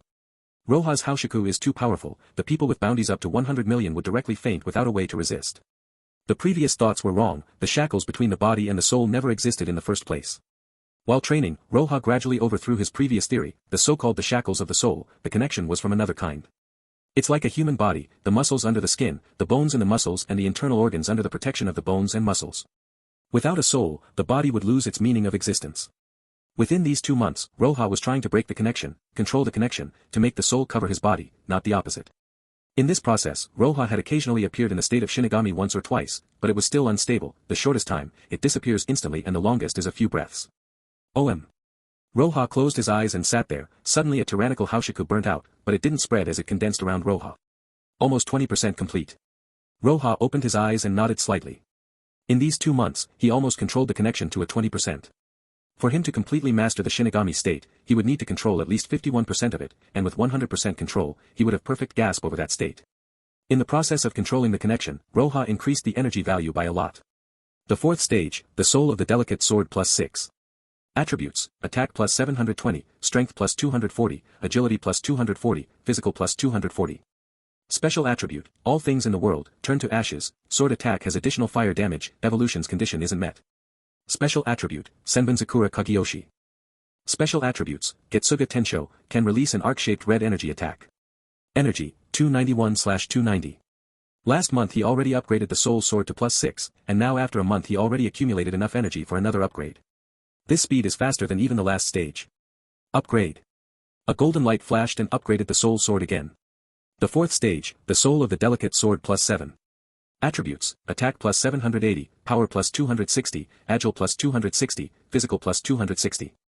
Special attribute, all things in the world, turn to ashes, sword attack has additional fire damage, evolution's condition isn't met. Special attribute, Senbonzakura Kagyoshi. Special attributes, Getsuga Tenshō, can release an arc-shaped red energy attack. Energy, 1/300. With this upgrade, Roja felt his soul get even more powerful. He continued his practice to control the connection between the body and the soul. Unconsciously, the 3 months of the mission had ended, except for Kaido's attack, there wasn't anything else. After all, except for the Yonko, no one will dare to attack this place even if it's someone like Doflamingo, and if the latter was to be put in here he won't be able to escape too. Of course, Luffy's luck is an exception. It's been 2 months now since Kaido attacked, it's likely that he won't attack again. Roja stood up from the cold ice, the place he was sitting on had a web-like pattern that spread to all directions. This wasn't caused by Roja's attack, it was caused by his Haushiku. His mission was to protect the Impel Down for 3 months, and today those 3 months end. Roja patted his body to throw the ice and then left the freezing hell. Along the way, some jailers and guards saw Roja walking out and looked at him with reverence until his back disappeared. And those beasts who saw him were shaking with fear. Once there was a guard who provoked Roja, the result was his head went into his stomach, even someone as strong or even if they can revive, they won't dare to go and provoke Roja. Roja returned to the warship and saw his men. He learned that there was no news from the headquarters, even if they wanted him to continue here for some time he won't do it. It doesn't make sense to stay here anymore. Roja took his warship and left the Impel Down and returned to the headquarters. When he first arrived here, many guards had a skeptical attitude toward Roja. And now, including Domino, a group of jailers and guards looked at him with admiration and awe. A dozen of so kilometers away from the headquarters. There was only open sea without any island or boats, but there was a completely frozen place and above that, 2 figures were fighting. They were Akiji and Roja. After Roja returned to the headquarters, he had a meal with Akiji and afterward, Roja proposed a spar to Akiji. After Roja suppressed the eternal hell alone, Akiji was curious about his strength so he directly agreed. In the spar, naturally, there was no need to find an island like Akiji can easily freeze a place in the sea to be their battlefield. Kacha. Akiji and Roja's figure clashed, with a wave of his hand, ice icicles suddenly formed and moved toward Roja, 2 were broken by Roja's sword and the rest is Roja and began to freeze him. Sword flow, torch. Roja was frozen for a moment, holding his Hiru, a sudden flame burst out from the ice. The flame color was golden red, its temperature was very high, far higher than ordinary flames. Wouch!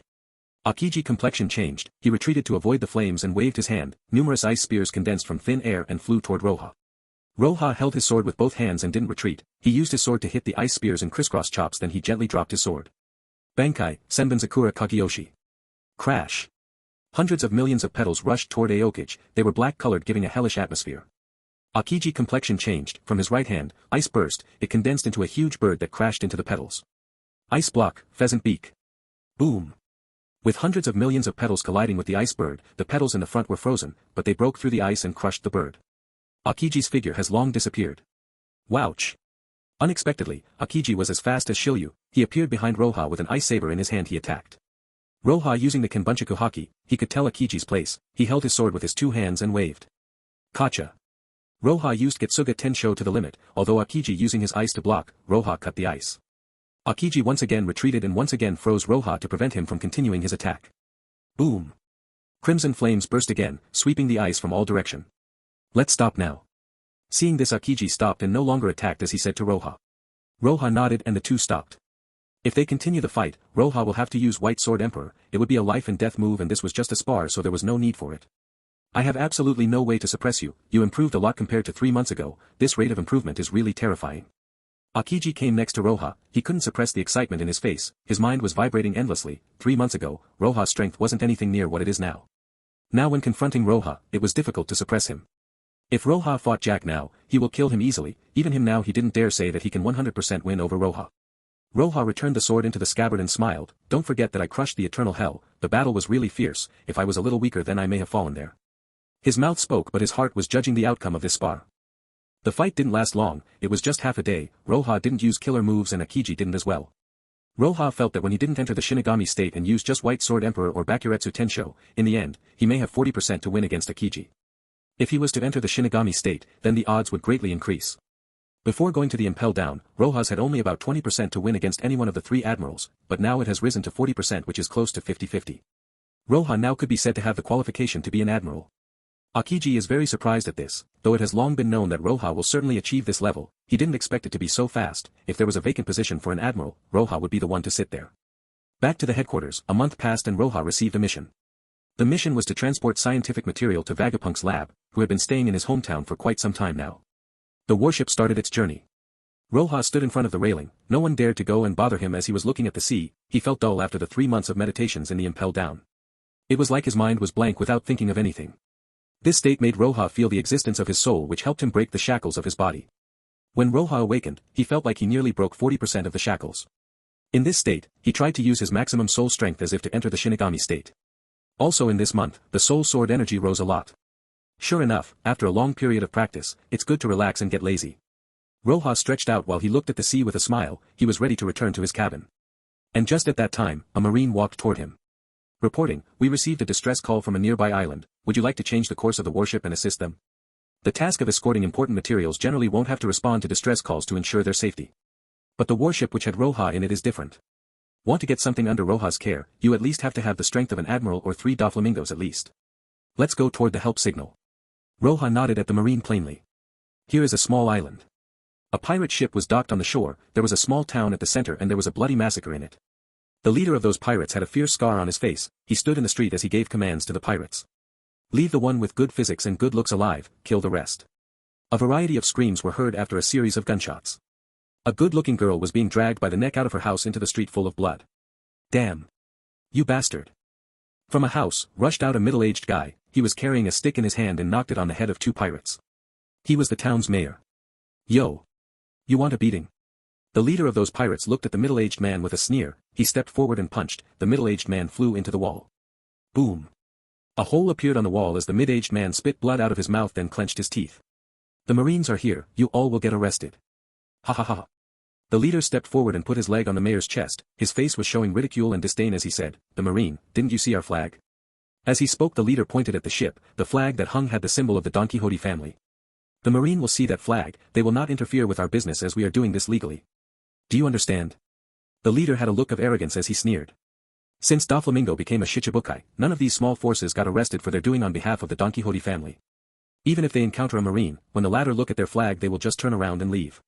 Therefore Don Quixote family was crazily expanding their market, and even the things they suffered before were cleared after he became a Shichibukai, they regained the trust of the underground forces.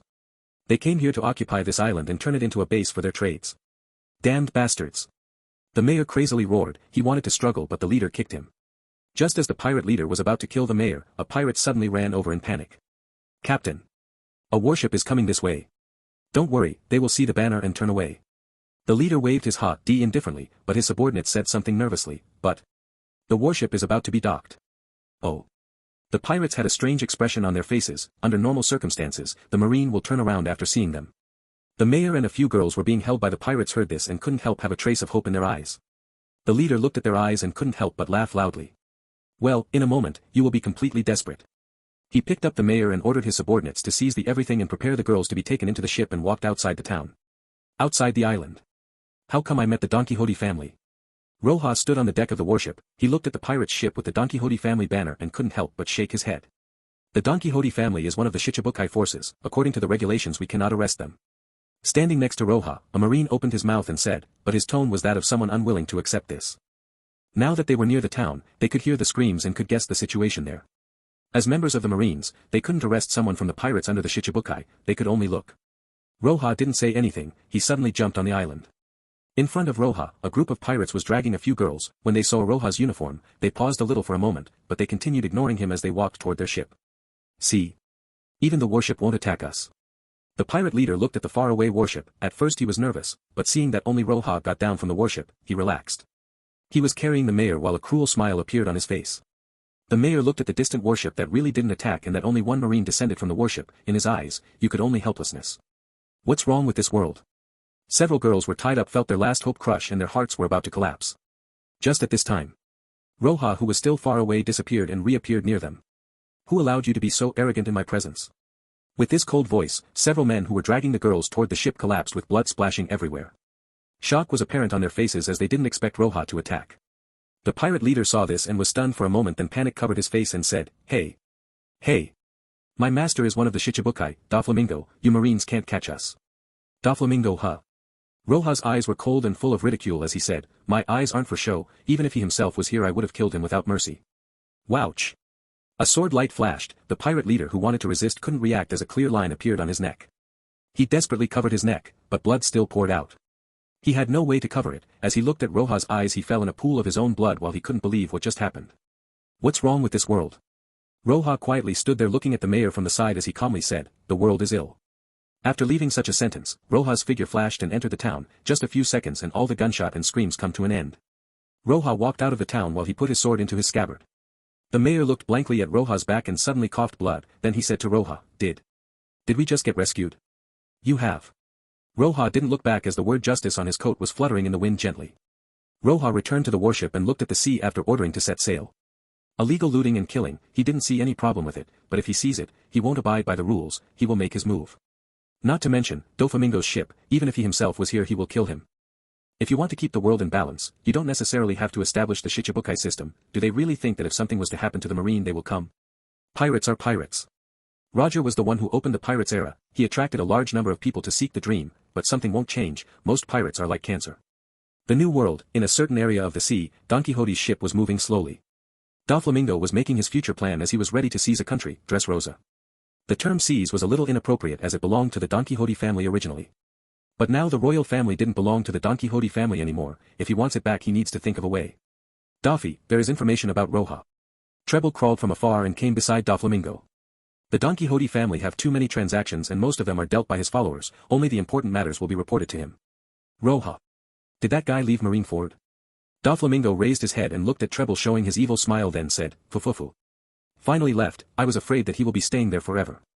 Give his whereabouts to those people. I did not expect you to survive Kaido's attacks, you even killed Jack, I hope you can survive now too. Doflamingo stood up, his face was showing a smile. Him being defeated by Roja was his shame, of course, it's impossible for him to forget this, only by killing him would his shake wash away. So he kept looking for opportunities. At the time of battle between Kaido and Shanks, Roja left the headquarters, but too many units left at the same time so it was impossible for Doflamingo's spy to know where Roja would go. And after that, the war was held and this wasn't something Doflamingo expected. Half a month later, Roja's warship reached its destination and transferred the material toward Vegapunk's lab. Vegapunk didn't come out himself. After the delivery, the warship was heading toward the headquarters now. And just as the warship passed a certain area, a shadow appeared in front of the warship. It was a huge boat. The warship now had a marine who was at the highest place on the ship, he held his telescope and looked at the ship. Pirate's ship. Encountering a pirate's ship, most of the marines didn't panic after all Roja was here. But, in the next moment, most of their foreheads was overflowing with sweat. In the distance, from all direction after a short period of time dozens of ships appeared. What the hell? Is this? A force under one of the Yonko? The marines on the warship looked at the pirates' ship surrounding them, all revealed a panic-stricken faces. Is this a joke? A Yonko pirates force can go against the entire marine forces, it's not a place for a single warship to face. No, they aren't forces under the Yonko. This time a marine said with cold sweat running from his back, the ship at 3 o'clock in the east. If I am not mistaken, it should be the Chinjo family, his bounty is 500 million berry. At 3 o'clock in the west, the pirate ship should belong to the Dark Blade Pirates, they disappeared over a decade ago, the captain has a 550 million on his head. Note, this should be a new guy. The ship kept being identified by the marines, each one knew one of them. Most of the marines' backs were full of cold sweat. How could this happen? Many pirates that didn't appear for a decade are here, why did all of them gather here? The identity of the last ship was known to a rear admiral, his eyes were aghast as all the pirates that appeared had 500 million or more on their heads. Even if they weren't as strong as Doflamingo and Jack, but together they could form a terrifying force. A bunch of clowns came out.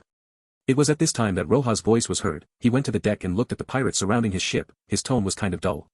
Almost impossible not to guess the connection between them. They all had some resentment toward Garp. Quickly, the first to arrive were the Tenshō pirates, a bald old man with haushaku coming out of his body and his eyes were full of killing intent. The little devil. You didn't sin, but you have to pay the price for the guy who did. Following that, the captain of the Dark Blade arrived and said with a cold tone, Garp killed my brother and today I will use your blood as payback. One after the other, the ships didn't open fire as they encircled the warship. In such a situation there was no need for cannons. Seeing them one after the other gather around them, the Marines including Roja had helpless looks on their faces. And at this time, another figure appeared from the sky. His appearance became the straw that broke the camel's back. Many Marines became desperate. Note, I think this is an Arabic idiom, not even Chinese, but I don't really know exactly. Don Quixote da Flamingo. Stepping on an invisible line, Doflamingo stood high in the sky as he looked on Roja from above. He exposed his evil smile. Fufufufu, Ghost Sword Roja. How do you like this gift that I prepared? The Marines now were full of fear looking at those more than 500 million big shots in Doflamingo. So all of this is Doflamingo's doing. What a lowly move. This kind of group could probably attack an admiral. How could they resist? This is simply desperate. Not bad. Roja glanced at the nearby pirate ships. He looked up toward Doflamingo with arrogance and said, you can't do it yourself, so you went and called those big timers. Fufufufu, although you are indeed strong and I'm no match for you, you want to see the sun of tomorrow now. Doflamingo sneered. His hand was like a claw as he waved fiercely toward Roja. Overheat. A large number of strings formed a thick rope that went toward Roja. Doflamingo used this trick to split the entire first base in the west blue. That time Roja couldn't take it on easily. In the moment Doflamingo attacked, all the big shots attacked after him. Bang! The deck of the warship exploded. Many Marines in the vicinity flew directly and some Marines looked horrified at that sight. Vice Admiral Roja. Many Marines had followed Roja for a long time. In their eyes, Roja was the most admirable person. How could they sit still? Someone clenched his fist as he bit hard on his teeth while looking at the pirates in every direction. He was ready to desperately fight those pirates. But at this time Roja's loud proud voice passed through the dust. This is all you've got? OM.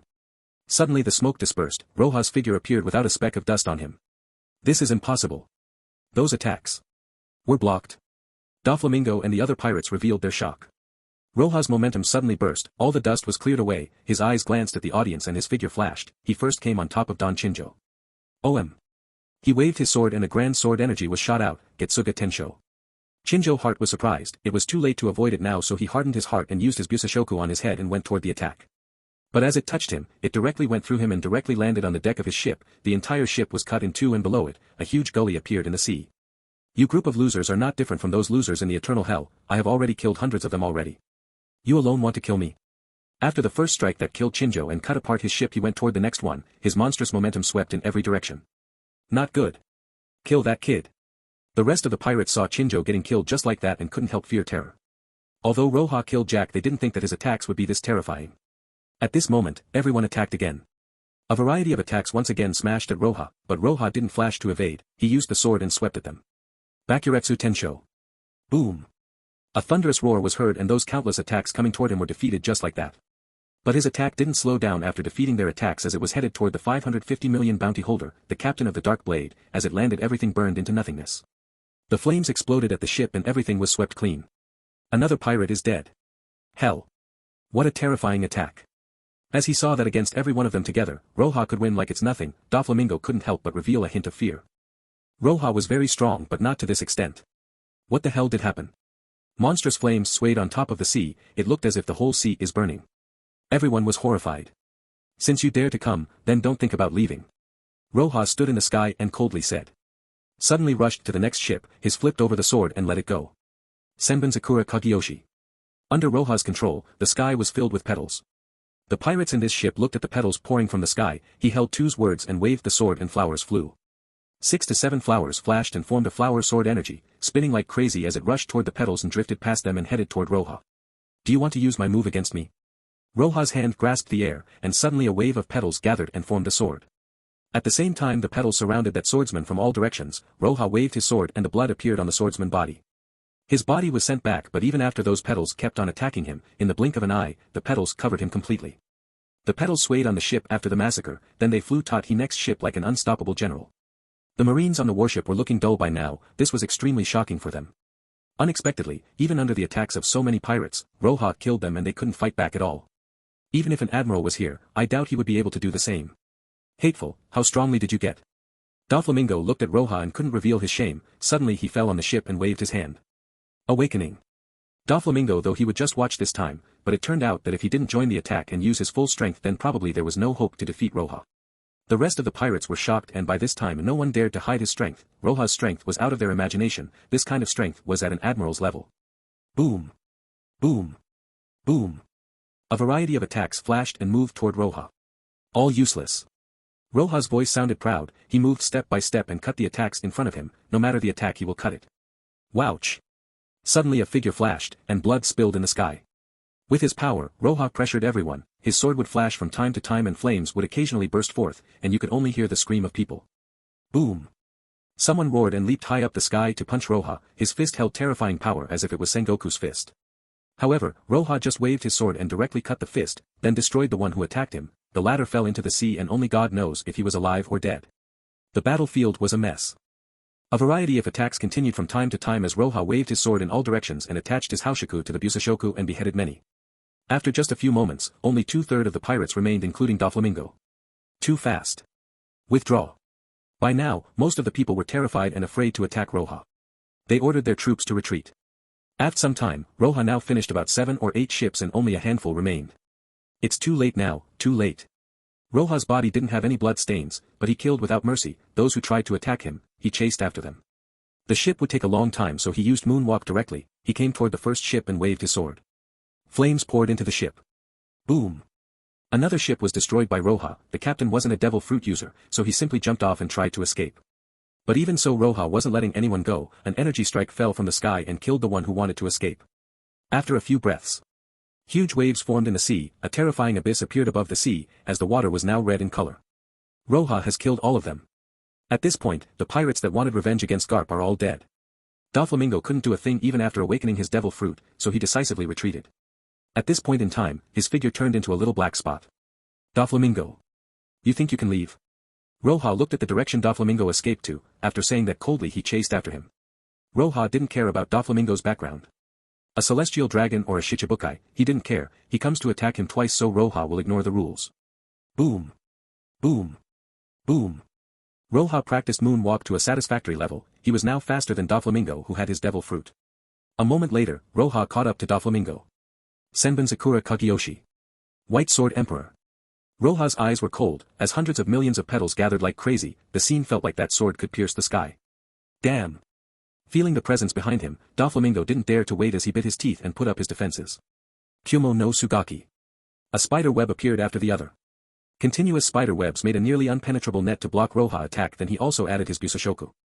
In the face of Doflamingo's full defense, Roja didn't have any emotions. He just waved his sword. OM. A saw-like large half-moon sword energy scratched the void. Block it. Doflamingo roared. He didn't think Roja to be so much stronger than their first fight. OM. In face of Roja's attack, the spider webs were cut without any resistance. After cutting the spider web, the remaining of that attack hit Doflamingo in his horror, and blood splashed like a flower. After the blood was splashed, Doflamingo was shot into the sea, his eyes full of shock. He never thought that his plan would have this kind of result. Doflamingo crushed into the sea and the water was stained with his blood. The Shichibukai, Don Quixote Doflamingo is dead. At this point, everyone who came here was beheaded by Roja. After the massacre, the warship was damaged everywhere. Fortunately, it didn't reach a level where it would sink. Some Marines were hurrying around repairing it. Most Marines were still in shock from what happened. After what Roja did, their hearts would sink from just remembering it. Under Doflamingo's scheming, many pirates ambushed them. They were simply desperate, but they were defeated by Roja alone. They all died. Even Doflamingo couldn't get away. In the highest cabin in the warship, Roja was sitting leisurely with a den mushi in his hand. He was talking to Sengoku. Sengoku didn't imagine that Doflamingo would do something so dangerous. He ambushed Roja with so many pirates, but in the end, he was destroyed.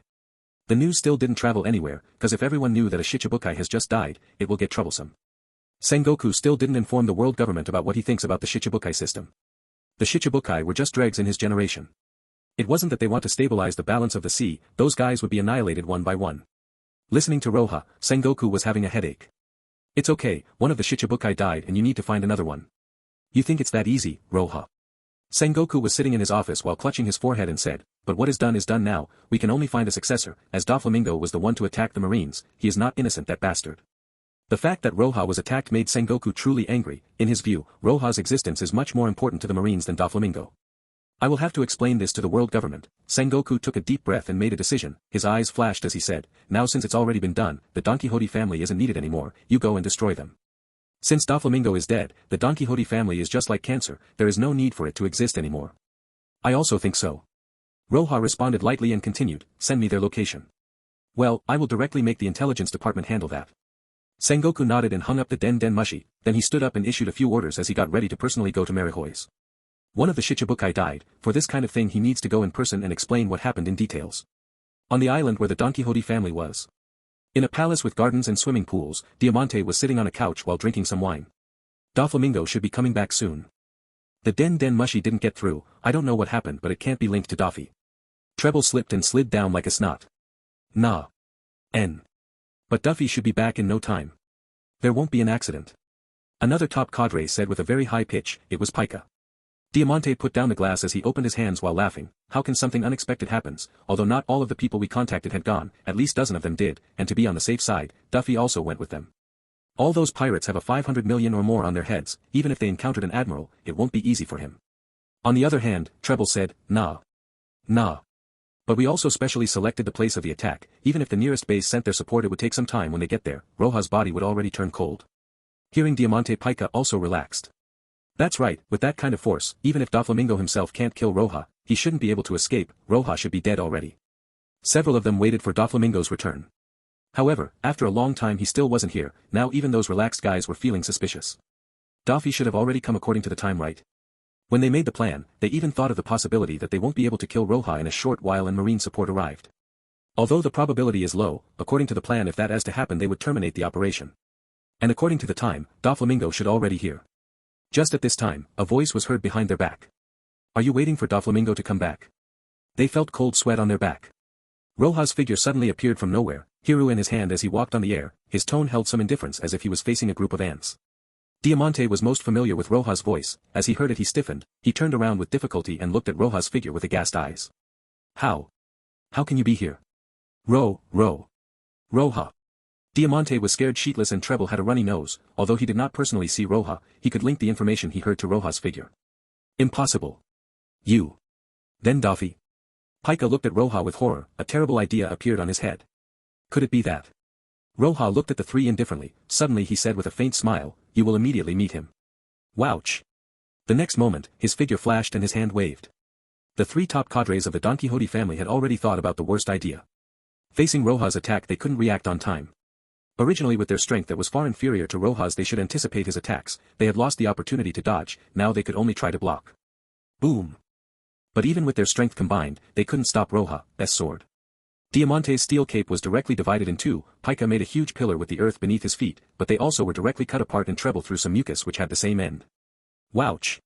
The sword energy cut the three people when they were falling to the ground, their eyes were filled with fear and despair. The Don Quixote family was entirely destroyed within a few days. It was impossible for Roja to forget about the spy that was implanted within the marine. After discovering his identity, the last one from the Don Quixote family died. The entire Don Quixote family was exterminated, people like BB5 was spared since she wasn't someone evil. A few days later, the world government spread the message that Doflamingo and his family were destroyed since he attacked the marines. Just half a month and the Don Quixote family completely vanished from the sea. After this accident, Roja returned to the headquarters, this time he killed many big shots and earned a lot of points, even though Sengoku deducted Doflamingo's share since he was supposed to be an ally of the marine, but still he gained more than 300,000. Roja's points reached more than 500,000 now, even if he wanted to exchange them for something good he won't find any interesting things. Those points were useless in the admiral's and fleet admiral eyes, and although Roja was only a vice admiral, he already as powerful as an admiral already. Many people looked at him the same way as they looked at the admirals, they felt he was just an admiral in reserve. After the fall of the Don Quixote family, world government held a meeting to decide the one replacing Doflamingo. Roja took it for granted and directly went toward Boa Hancock so she can participate in the meeting. I am busy in my free time and I am also busy with my working time. Standing on the deck of the warship, Roja was heading to the Amazon Lily, he was dumbfounded, he just returned to the headquarters, but he was sent out again. But since he was going to meet Hancock he didn't refuse. Now Roja opened about 45% of the shackles of his body, he is already nearing the 50%. If he didn't reach it, it would be difficult for him to enter the Shinigami state as he wishes. Once he reaches 50%, then he will have a qualitative change, the soul power will dominate and Roja will grasp the Shinigami powers. I am getting closer and closer to the pinnacles of this world. Roja made a fist with his hand, and a slight smile appeared on his face, a strange atmosphere emerged, it was as if he could grasp the world in his palm. A few days later, the warship arrived at the sea area beside the Amazon Lily. Roja let the warship stop there. He instructed a few sea kings to guard the warship as he went alone. In the palace, Doflamingo, one of the Shichibukai, was destroyed. Hancock's two sisters looked at the news in the newspapers with shock. Amazon Lily was located in the calm belt. The news bird rarely comes here, and their communication with the outside world is really poor, so they just got the news of Doflamingo's destruction. Both women were nervous. Hancock thought that just becoming a Shichibukai would be enough to shelter this country. There would no longer be any crisis. It wasn't that long since the system was established and one already was killed. Even Hancock herself was shocked, but she still didn't say a thing. The Shichibukai system is just a mutually beneficial relationship between us and the world government. If one loses his value, they would get rid of him. Nyamba like always appeared from somewhere nobody knows how while walking step by step with her snake and solemnly said, "A huge family like the Don Quixote was destroyed in such a short time. It's really astonishing. And most importantly, look closely at the newspaper." Nyamba took a deep breath and with frightened eyes, she said, "It is said that Doflamingo violated the rules and thus was removed from his position, then was defeated by Roja. But based on some information I received, this order should clearly be reversed." Just when Nyamba was saying her point of view, a voice floated in the sky. "Good guess, the order is really reversed. The guy Doflamingo was killed by me before he was removed from his position." Roja entered from the outside and no one dared to move and stop him. Almost all of them had cold sweat cover their foreheads. Roja just entered as if this was his house and picked an apple from the table, then bit it. "You came. What's the matter?" Hancock brows picked. She was about to reprimand him like always, but her tone was slightly lower, not as fierce as before. "Nothing, can't it come here without any reason?"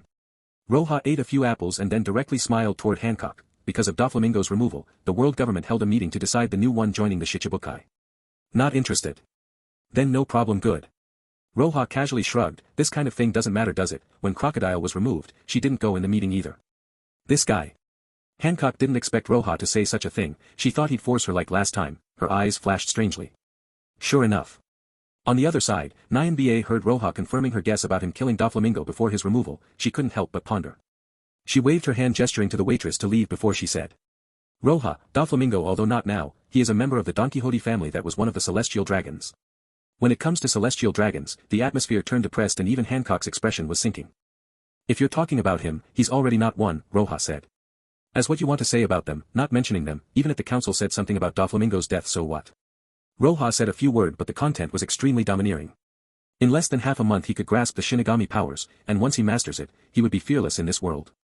Not to mention the world government, what he should do, even if they wanted to deal with him, what can they do? The Shichibukai can change, so can the world government. Roja didn't say this in his words, but those hints gave more impacts. Silence suddenly filled the place. In Marihoi's, the meeting for the next Shichibukai was held. Many officials were seated, but in the Shichibukai seats, there were 5 empty seats out of 6. Out of 6, only one came. Sengoku entered the room, looked at the people present and shook his head and said, "It no one want to wait any longer, let's get started." As he talked, Sengoku went toward his own seat. But at this time there was a sound of footsteps coming from outside, then a man with a hat and a long black sword entered the room. "The world's strongest swordsman, Mihawk. Well, I didn't expect you to come, this is a bit unexpected." Sengoku slightly turned and looked. From the 6 in the Shichibukai, the most unlikely to come was Mihawk, because he didn't want to even talk through a video call. No one could expect him to go as far as coming here personally. "I'm a bit interested in someone." Mihawk calmly said and went to his seat. He put the sword beside him and sat down. Roja defeated Doflamingo and received the Ghost Sword title. This made Mihawk slightly interested in Roja, then the latter killed Jack and killed the other who ambushed him and destroyed the Don Quixote family. Ghost Sword's title was already getting more and more famous. Many people are even guessing that Roja might even surpass Mihawk and become the strongest swordsman. So Mihawk wasn't someone who would sit down after he heard this. Sengoku glanced at him and didn't say a thing. He then turned to his front and said, "So the meeting to decide the next Shichibukai will start." With Sengoku's words, the conference began. In the highest floor of the same building, the 5 old men were sitting there. Moria didn't come, Crocodile didn't come, Jinbei didn't come and Hancock also didn't come. These bastards have really ignored the rules set by the world government. One of them was drinking his tea with an indifferent expression as he expected this long ago. Another one said, "As long as they can maintain the balance." Mihawk came. This was really unexpected. Apparently he came for Roja. Is it because his position as the strongest swordsman is threatened? Those 5 started talking. They were calm and not showing any emotions, as expected from the supreme power of the world. Doflamingo defied the rules and ambushed a marine. Although he deserved to be removed and killed, Sengoku started this operation without receiving my instruction, which disregards the rules. The man with the sword spoke coldly. In fact, all of them knew that it's almost impossible to remove Doflamingo from the Shichibukai, because of his identity and the information he knew about the world government. It was hard to deal with him unless something like Roja killing him happened. Although Roja ignored the rules, it would be a great help to get rid of that trouble. But Roja's identity. Although nothing is revealed yet, it is unknown whether he will become a figure like dragon or not. According to the period of observation, it's unlikely. Roja is more like Garp, the only problem is that he is a troublemaker. And his strength now is a great help for the Marines. The tall and the thin old men stood up and started walking into the room, and the room turned silent for a bit. After a while, one of the five said, Roja's strength can already be considered as strong as an admiral, so him staying as a vice-admiral is a little bit inappropriate. There are 3 admiral, but we could make a slight reform. Garp refused the promotion, so the 5 were helpless, and now they want to make Roja an admiral, but there was no room. This thing is for Sengoku to deal with. It's true that Roja can be observed again. Someone said this and all of them nodded. This topic will temporarily stop here. After a few days in the Amazon Lily, Roja left. This time when he left, Hancock's attitude toward him changed greatly. It wasn't as strong as the illness in the original story, but her tone became moderate. He still had a long way to get her. Roja indeed enjoyed Hancock's temperament, and unlike Luffy, he decided to take responsibility for the bath accident. Hancock used to be a celestial dragon slave. This identity was dangerous. If he wants to protect her, he must have a strength above everyone else. This is Roja's goal from the beginning. Back to the Marines' headquarters, Roja began to practice.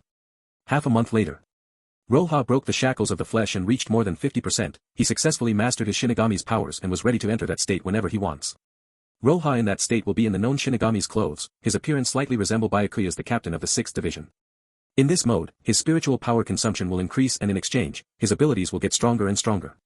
In this state, Roja's power is even above the admiral's. He is nearly as strong as one of the Yonko. After mastering it, Roja didn't stop his practice. He wants to break the shackles completely so he would make his soul free and completely liberate its ability, so he continued to practice and enhance his soul sword. Note, 2nd volume. End. By half a year later. In a certain place in the Grand Line, a few white clouds were in the sky and the sea was peaceful without any waves. Above the sea, there was a warship. On the deck of the warship, a lot of Marines gathered looked at the sea below them with surprise. What happened? A figure came out from the cabin and yawned slightly, then asked them when he saw them gathered. This figure was Roja's. After half a year, Roja completely broke the shackles of his flesh. He can now use his soul power to the maximum and enter the Shinigami mode whenever he wants. Now Roja's soul sword reached the 4th stage plus 10, so there is only this little bit to open the Shirkai of Yamamoto. Today's his status displayed in the property bar was completely different from before. The 4th stage, the soul of the delicate sword plus 10. Attributes, attack plus 960, power plus 320, agility plus 320, physical plus 320. Special attribute, all things in the world turn to ashes, sword attack has additional fire damage, evolution's condition isn't met.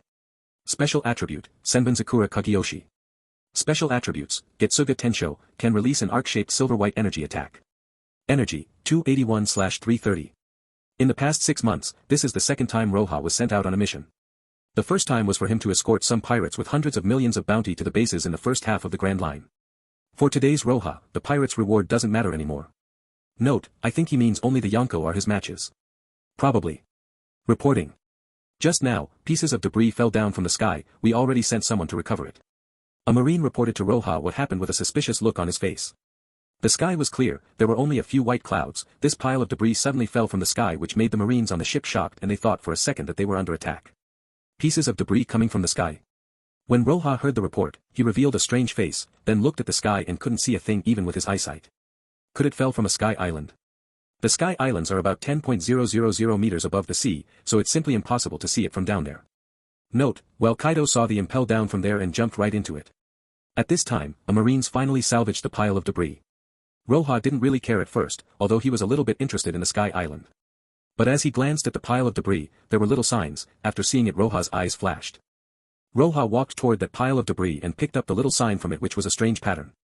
Roja touched it and was vaguely impressed. This is the flying pirate emblem.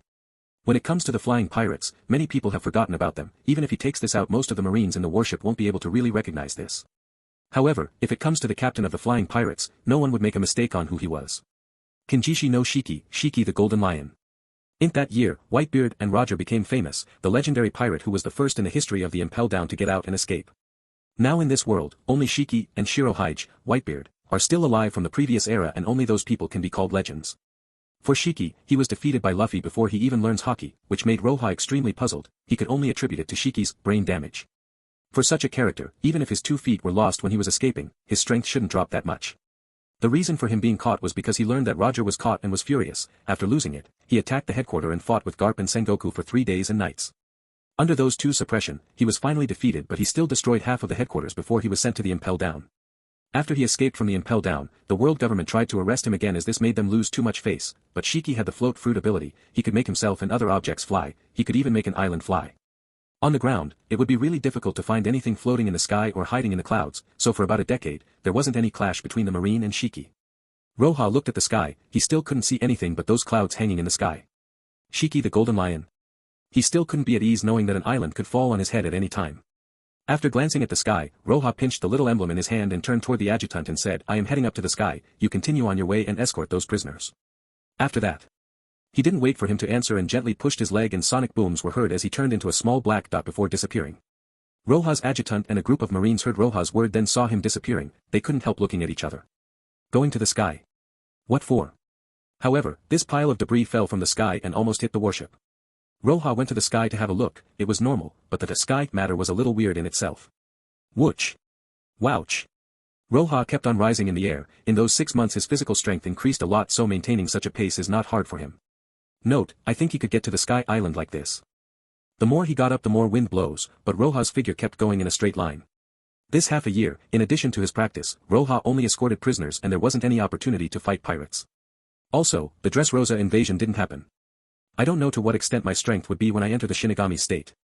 Shiki, Whitebeard, people as famous as Roja would be a good test of my strength.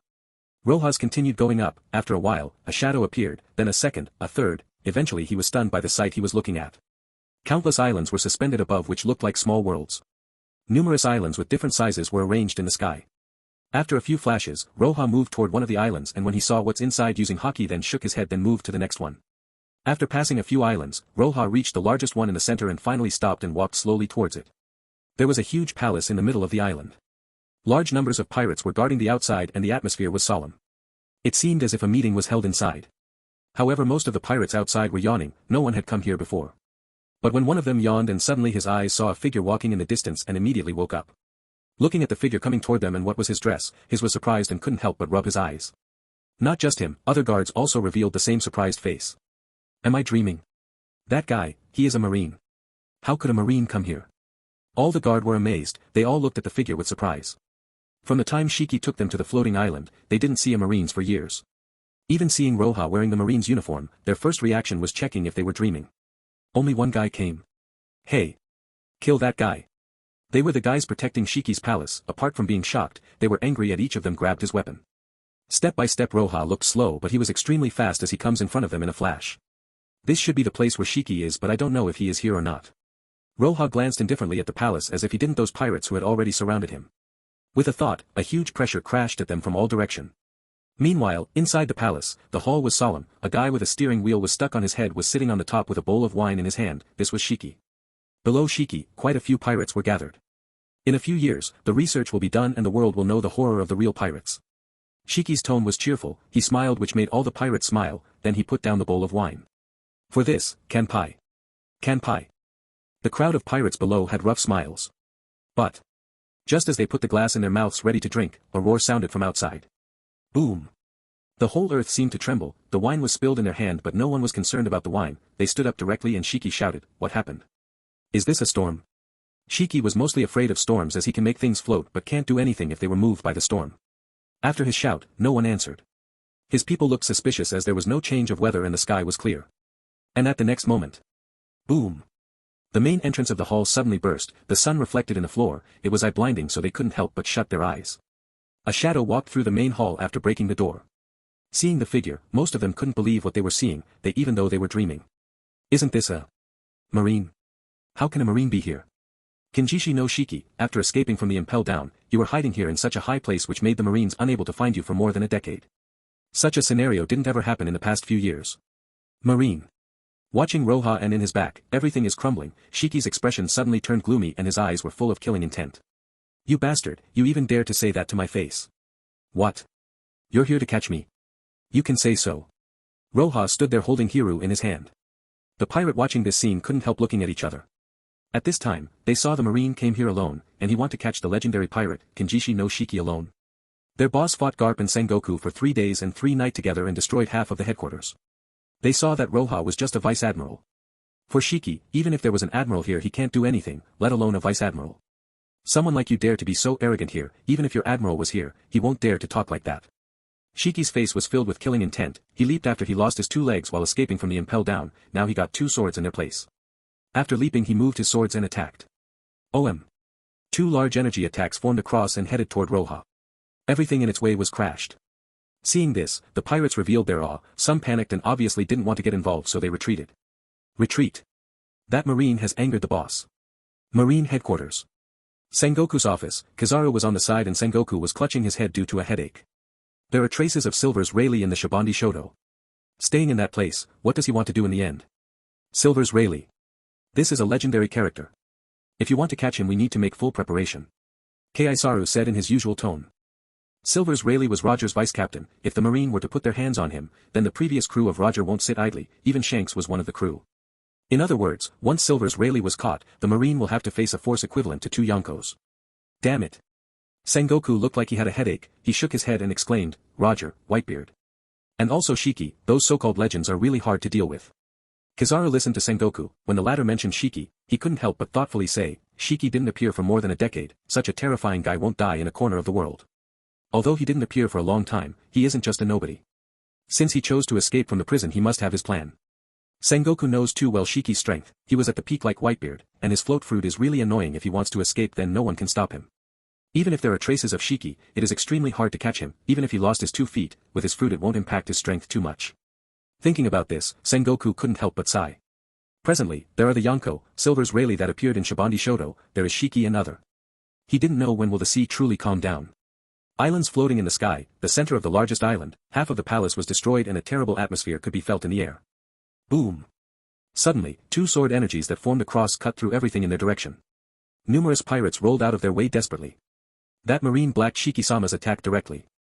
I did not expect him to be so strong but... He completely provoked Shiki-sama. Those pirates were looking at ruins in awe. This was the legendary Shiki. They didn't see Shiki fight for many years, just with this attack, their memories were refreshed. This is the Shiki that fought Roger and Whitebeard. At this moment, Shiki was flying, looking down at Roja who easily blocked his attack. You blocked it. You do have a bit of strength, but this isn't enough to be proud of yourself, let me help you die. The moment the voice fell, Shiki's lifted his legs one after the other and kicked more than 10 golden sword energy attacks. Sure, Senjin Danny. Beautiful looking trick. This is all you've got. Roja stood in the ruins, he sneered and he suddenly waved his sword, a bright white sword energy dashed out facing the 10 or so in front of him. Getsuga Tenshō. The 2 attacks collided in mid-air and the 10 or so sword energies were consecutively cut off. Roja's attack continued toward Shiki which made so many people dismayed. Damn.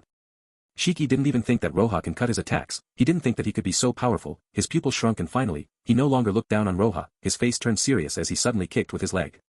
Boom. An equally huge sword energy flew toward Getsuga Tenshō and collided with it. Getsuga Tenshō dissipated but Shiki's attack still moved toward Roja. Ding. Roja's attack was defeated but he didn't reveal any shock but instead a touch of excitement appeared in his eyes. Sure enough. A sword grandmaster.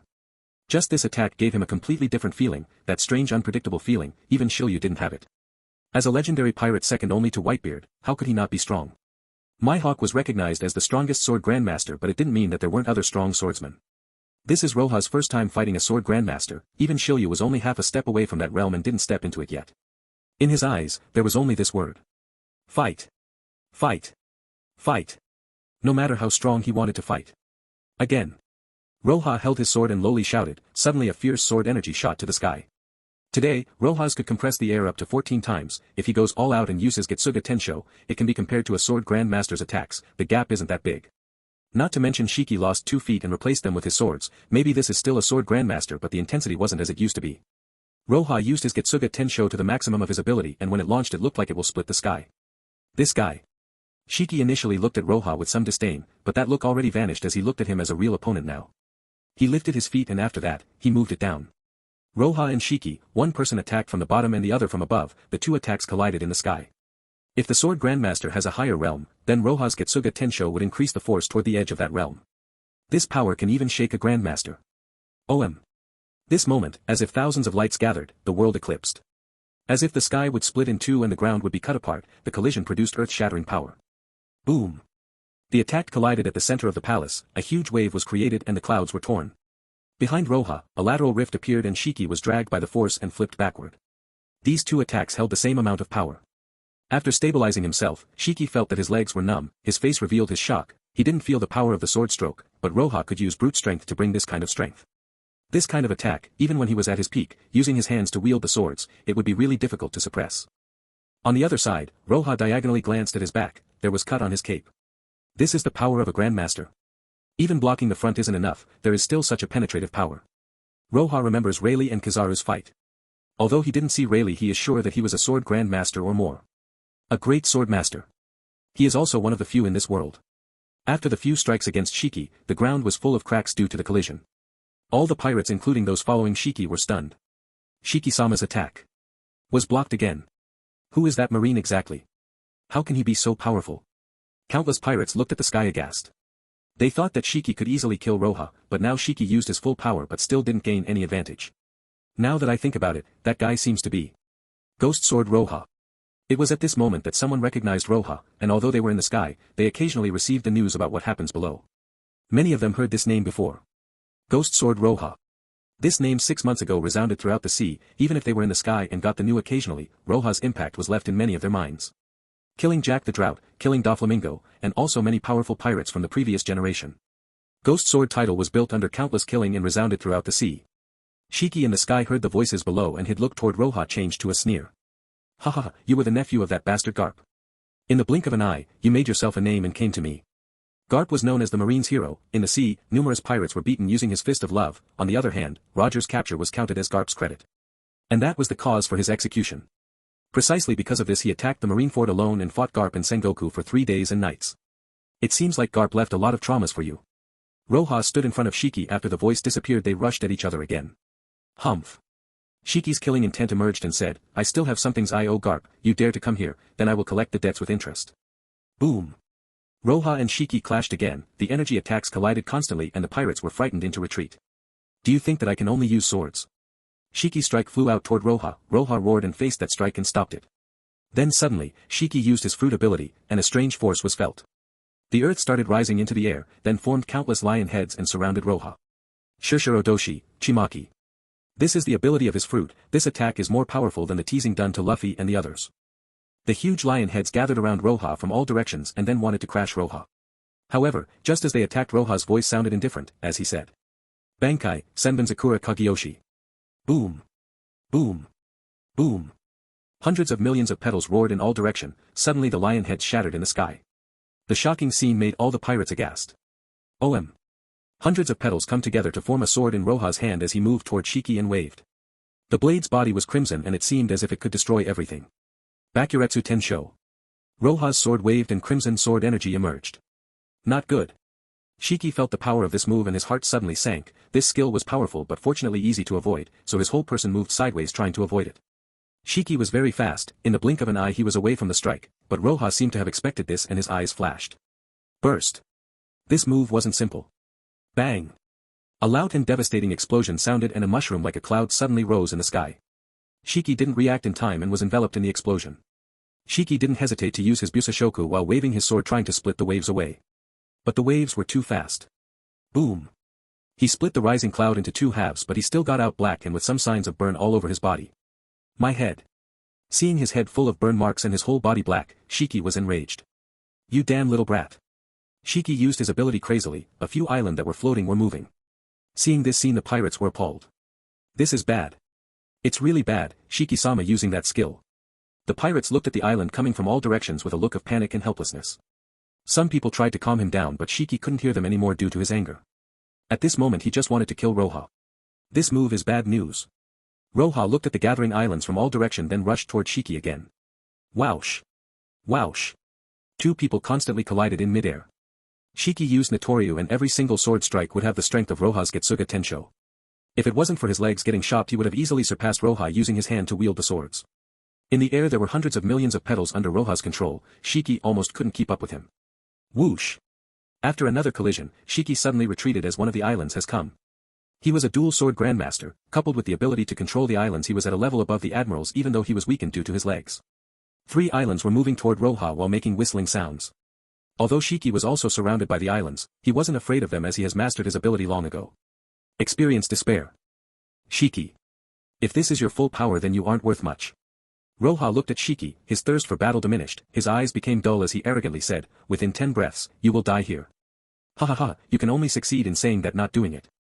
Even daring to spout something that arrogant, it seems you think highly of yourself, you simply can't compare with that bastard Garp. Shiki seemed to take Roja's words as a joke as he laughed. Is that so? Roja's gaze has calmed down as if he no longer had emotions, and within a second a strange force surged from him.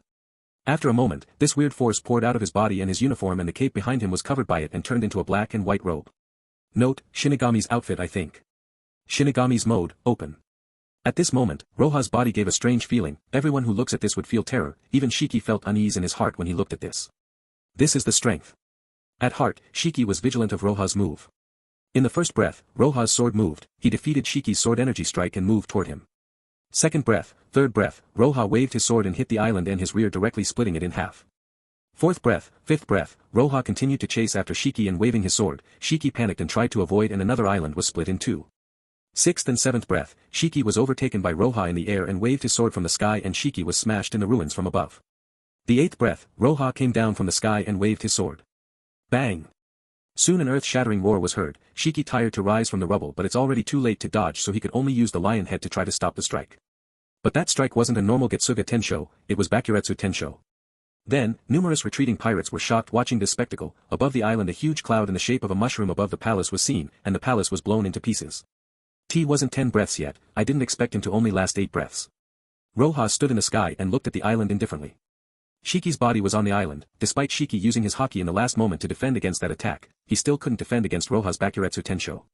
The moment that Roja's voice fell, all the island stopped and quietly started to slide into the sea below. The pirates who were still alive fell with the islands. They looked at Roja, who was still floating in the sky, and their eyes were full of disbelief. This isn't possible, Shiki-sama was actually. The islands are falling. Some people spoke drily, their eyes showing their shock. The islands were falling toward the sea. This would make it clear for anyone. The islands floating in the sky were relying on the devil fruit ability to fly. When they started falling down, this means Shoji has lost. The one who was a legend, standing with Whitebeard and Roja, the first to escape the impel down in the history, this was who Shiki was. The sea witnessed again the death of a legend, leaving only Whitebeard now. The island fell from the sky and made terrible waves like a tsunami that moved in all directions. Roja, while he was coming down, took a den mushi into his hands. Hey! This is Sengoku. Roja's talking. Oh Roja, what's up? Shiki was killed by me just now. In the headquarters, Sengoku was holding the den mushi with one hand and a cup of tea with the other. Suddenly the cup of tea slipped down quietly. With a click, it smashed into the ground. Shiki. Which Shiki? Golden Lion Shiki. The papers in front of Sengoku were wet, but he had no time thinking about them as he asked. Although there seemed to be no second Shiki, Sengoku still found it unbelievable. He was just talking about him. And not only can they not find him, even if they do, they would have to send an admiral to kill him, but now Roja actually said that he killed him alone. There shouldn't be any other Shiki out there. Roja fell on the broken island that fell from the sky. Sengoku went silent. He knew that Roja won't lie or joke about something like this.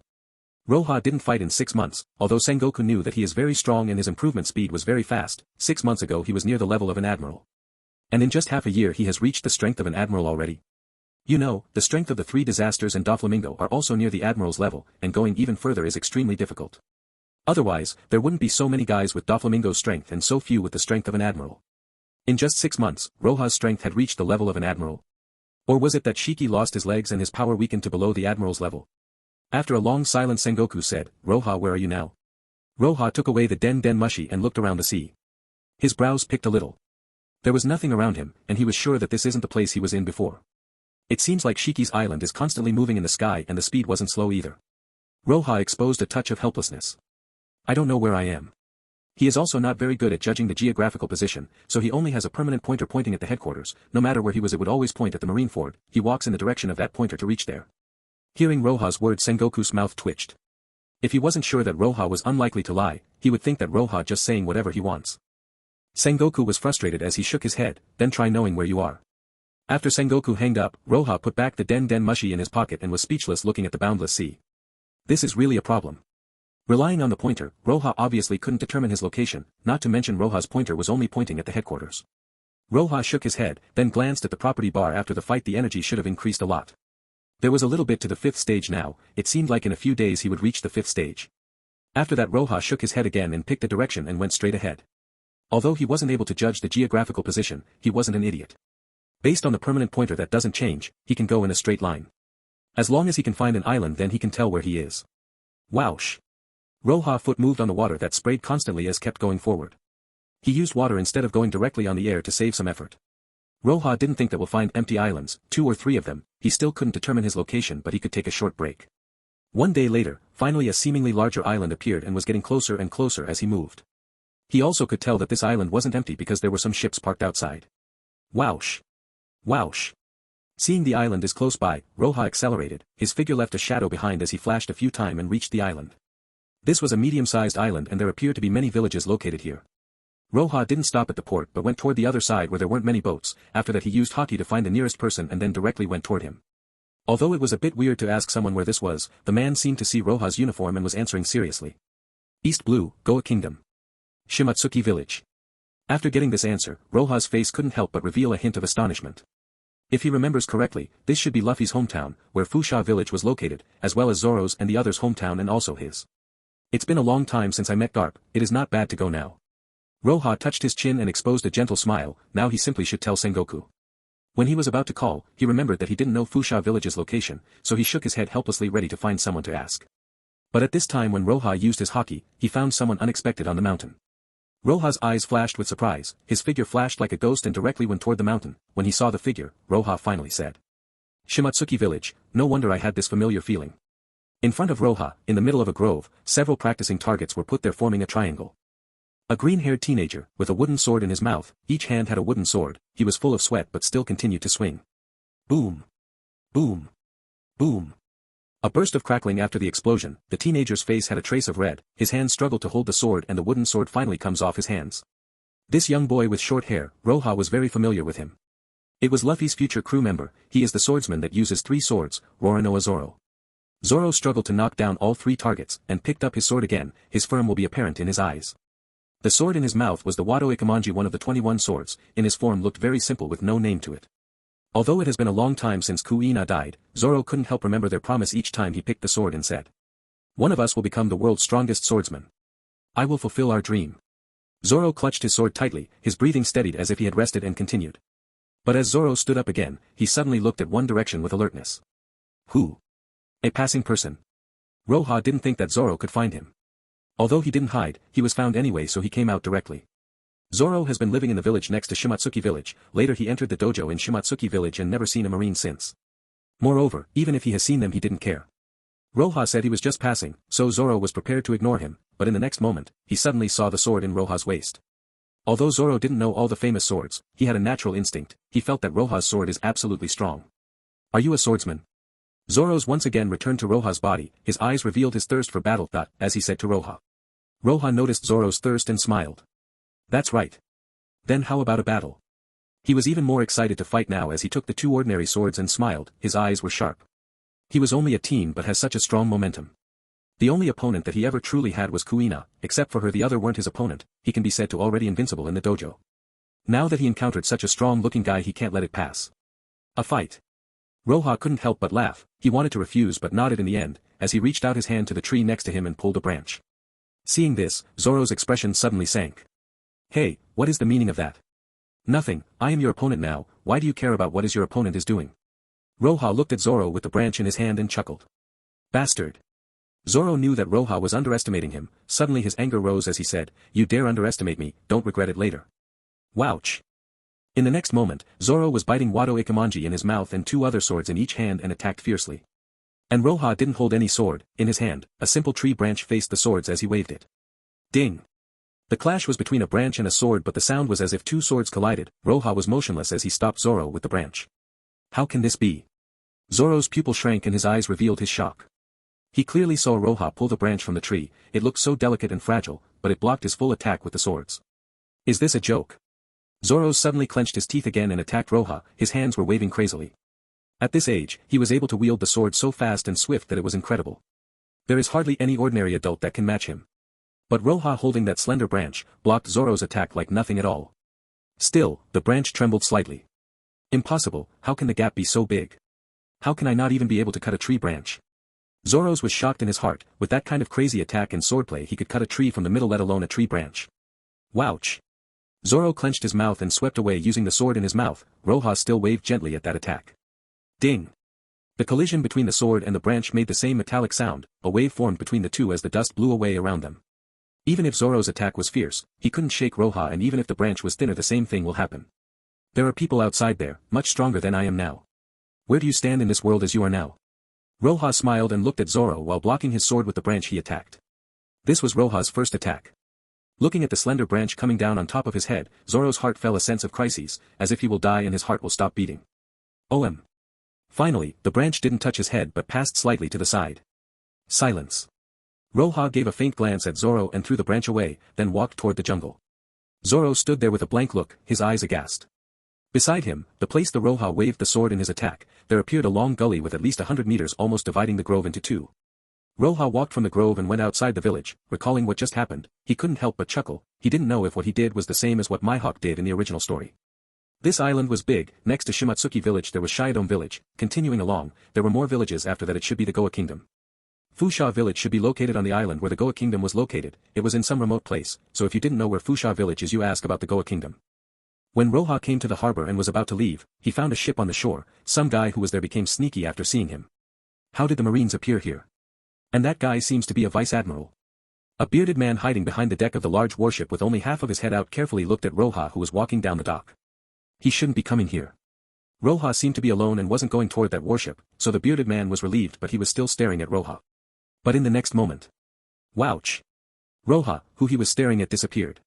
Can I ask you for the way? Roja appeared next to the bearded man, sitting on the railing of the ship. As he touched his chin, he looked at him like a harmless and peaceful man. The bearded man's forehead was full of cold sweat as he was frozen in his place. Ask. Ask what? The bearded man forcibly kept himself calm but his trembling tone simply wasn't anywhere calm. Roja narrowed his eyes and looked at him, then said with a calm tone, you know, the way to hell. After getting that bearded man to talk, Roja got a surprising answer. At first, he thought that the bearded man was a pirate, but it turned out that the guy was from the Revolutionary Army. The ship was a ship belonging to the Revolutionary Army. Most of the people on the ship were buying items from the island and knew that they were getting their food supplies. I came to this world for so long and this was the first time I encountered the Revolutionary Army. When Roja stood on the ship he was too lazy to start attacking and used his Haushiku directly and made them faint. After all, his cousin Monkey D. Dragon was the leader of those people. But as far as he knows, he didn't encounter him yet. Since I have encountered the Revolutionary Army, I can't just ignore it, so I will go. After returning from the ship, Roja walked toward the interior of the island, and entered Shimatsuki village again and went to the Isshin dojo.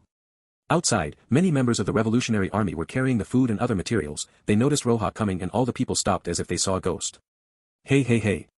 A Marine. They couldn't disguise themselves as ordinary people anymore. Anyone can tell that those guys were not normal. You guys are from the Revolutionary Army. Roja stood there looking at them then said faintly, are you going to fight or retreat? Damn it. When they heard Roja, the Revolutionary Army's people were dazed as they were exposed. One of them suddenly said while pointing at Roja, get rid of that guy. Then hurry up and leave. At that moment all of them took out their guns. On the other side, people looked at this scene and suddenly were surprised. They didn't know the Revolutionary Army. Looking at the confrontation, they were inclined with Roja, since he was a Marine. Are those guys pirates? Some people glared at the Revolutionary Army, and when they saw their guns they couldn't help but retreat. Boom. Do not know who took the lead. Following that, all the other fired too and the place was filled with smoke. A lot of swordsmen seeing this couldn't help but shut their eyes. They were afraid to see Roja getting killed. But, in Roja's eyes, those bullets were moving slowly as hell.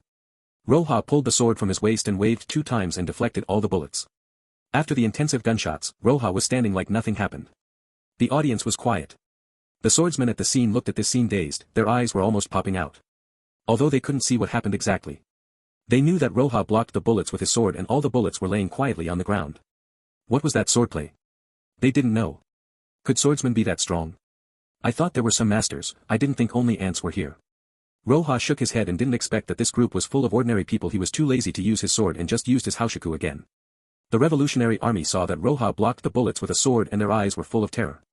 In the next moment, Roja's haki comes crushing at them and then all of them fainted. Plop. Plop. Those guys fell one after the other. After that Roja didn't really care about those guys. He turned around and looked at one direction and said.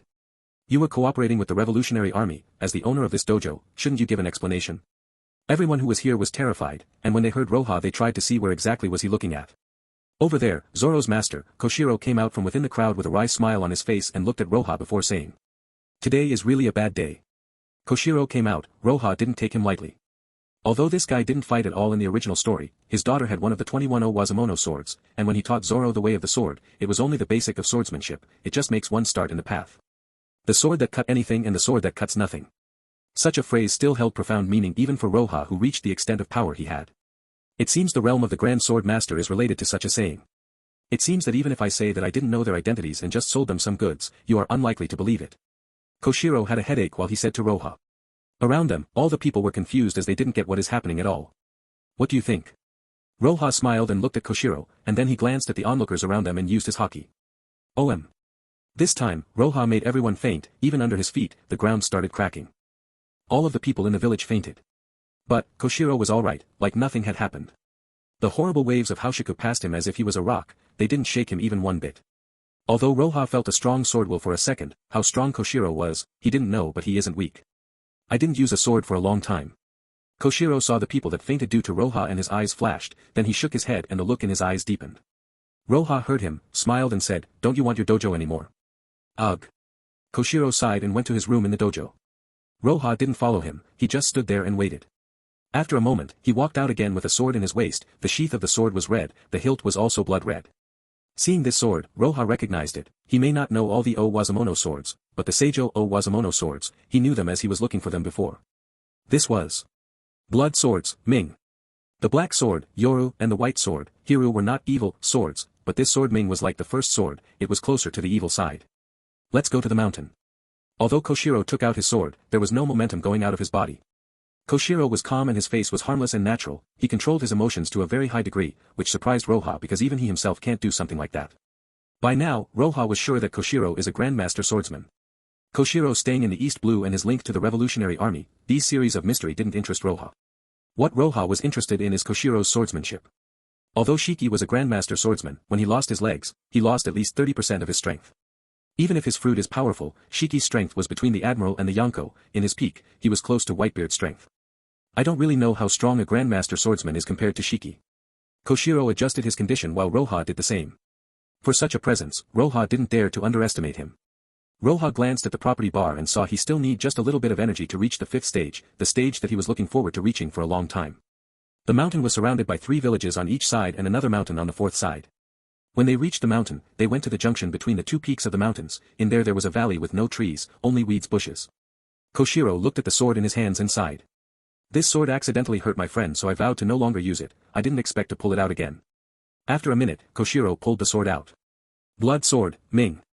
Its whole body was blood red, as it was made of blood, looking at it makes you feel that there is a pool of blood inside of it. The moment the sword came out, Koshiro's whole person changed, his momentum suddenly turned into a frightening pressure full of blood as if a devil possessed him. This sudden change of momentum made Roja think of Jozu, the 4th captain of the Whitebeard pirates.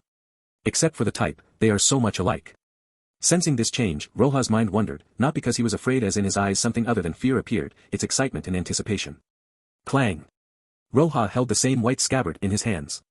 Koshiro's momentum was like the devil's, although his voice was gentle, it sounded very scary as he said to Roja. Although I don't know what happened, but I noticed your sword. It is completely damaged, I am afraid it won't hold until the end of our fight. It will be enough to beat you. Roja said dully as he rushed toward Koshiro and waved his sword. OM. A bright silver-white sword energy formed in a flash and with a strong and powerful pressure, it went toward Koshiro. Ding! Facing Roja's attack, Koshiro held his sword and waved, and his attack collided with Roja and they staggered in the air, then they issued a crisp sound and vanished. Silence. Air burst from the center where the strikes collided driving all the dust away in every direction with some weeds. In the next moment both their figures flashed. Ming and Hiru constantly flashed and collided, and occasionally a sword energy strike would go into the ground and make some deep gully as the battle continued. Hello everyone! As we wrap up this video, I want to share a quick note. I have a Patreon account. If you'd like to support me and enjoy on-demand audiobooks, you can become a Patreon member. Alternatively, you can check out my Google Drive link, which has 500+ novel audiobooks available through my Ko-fi or Patreon shop. I appreciate your support.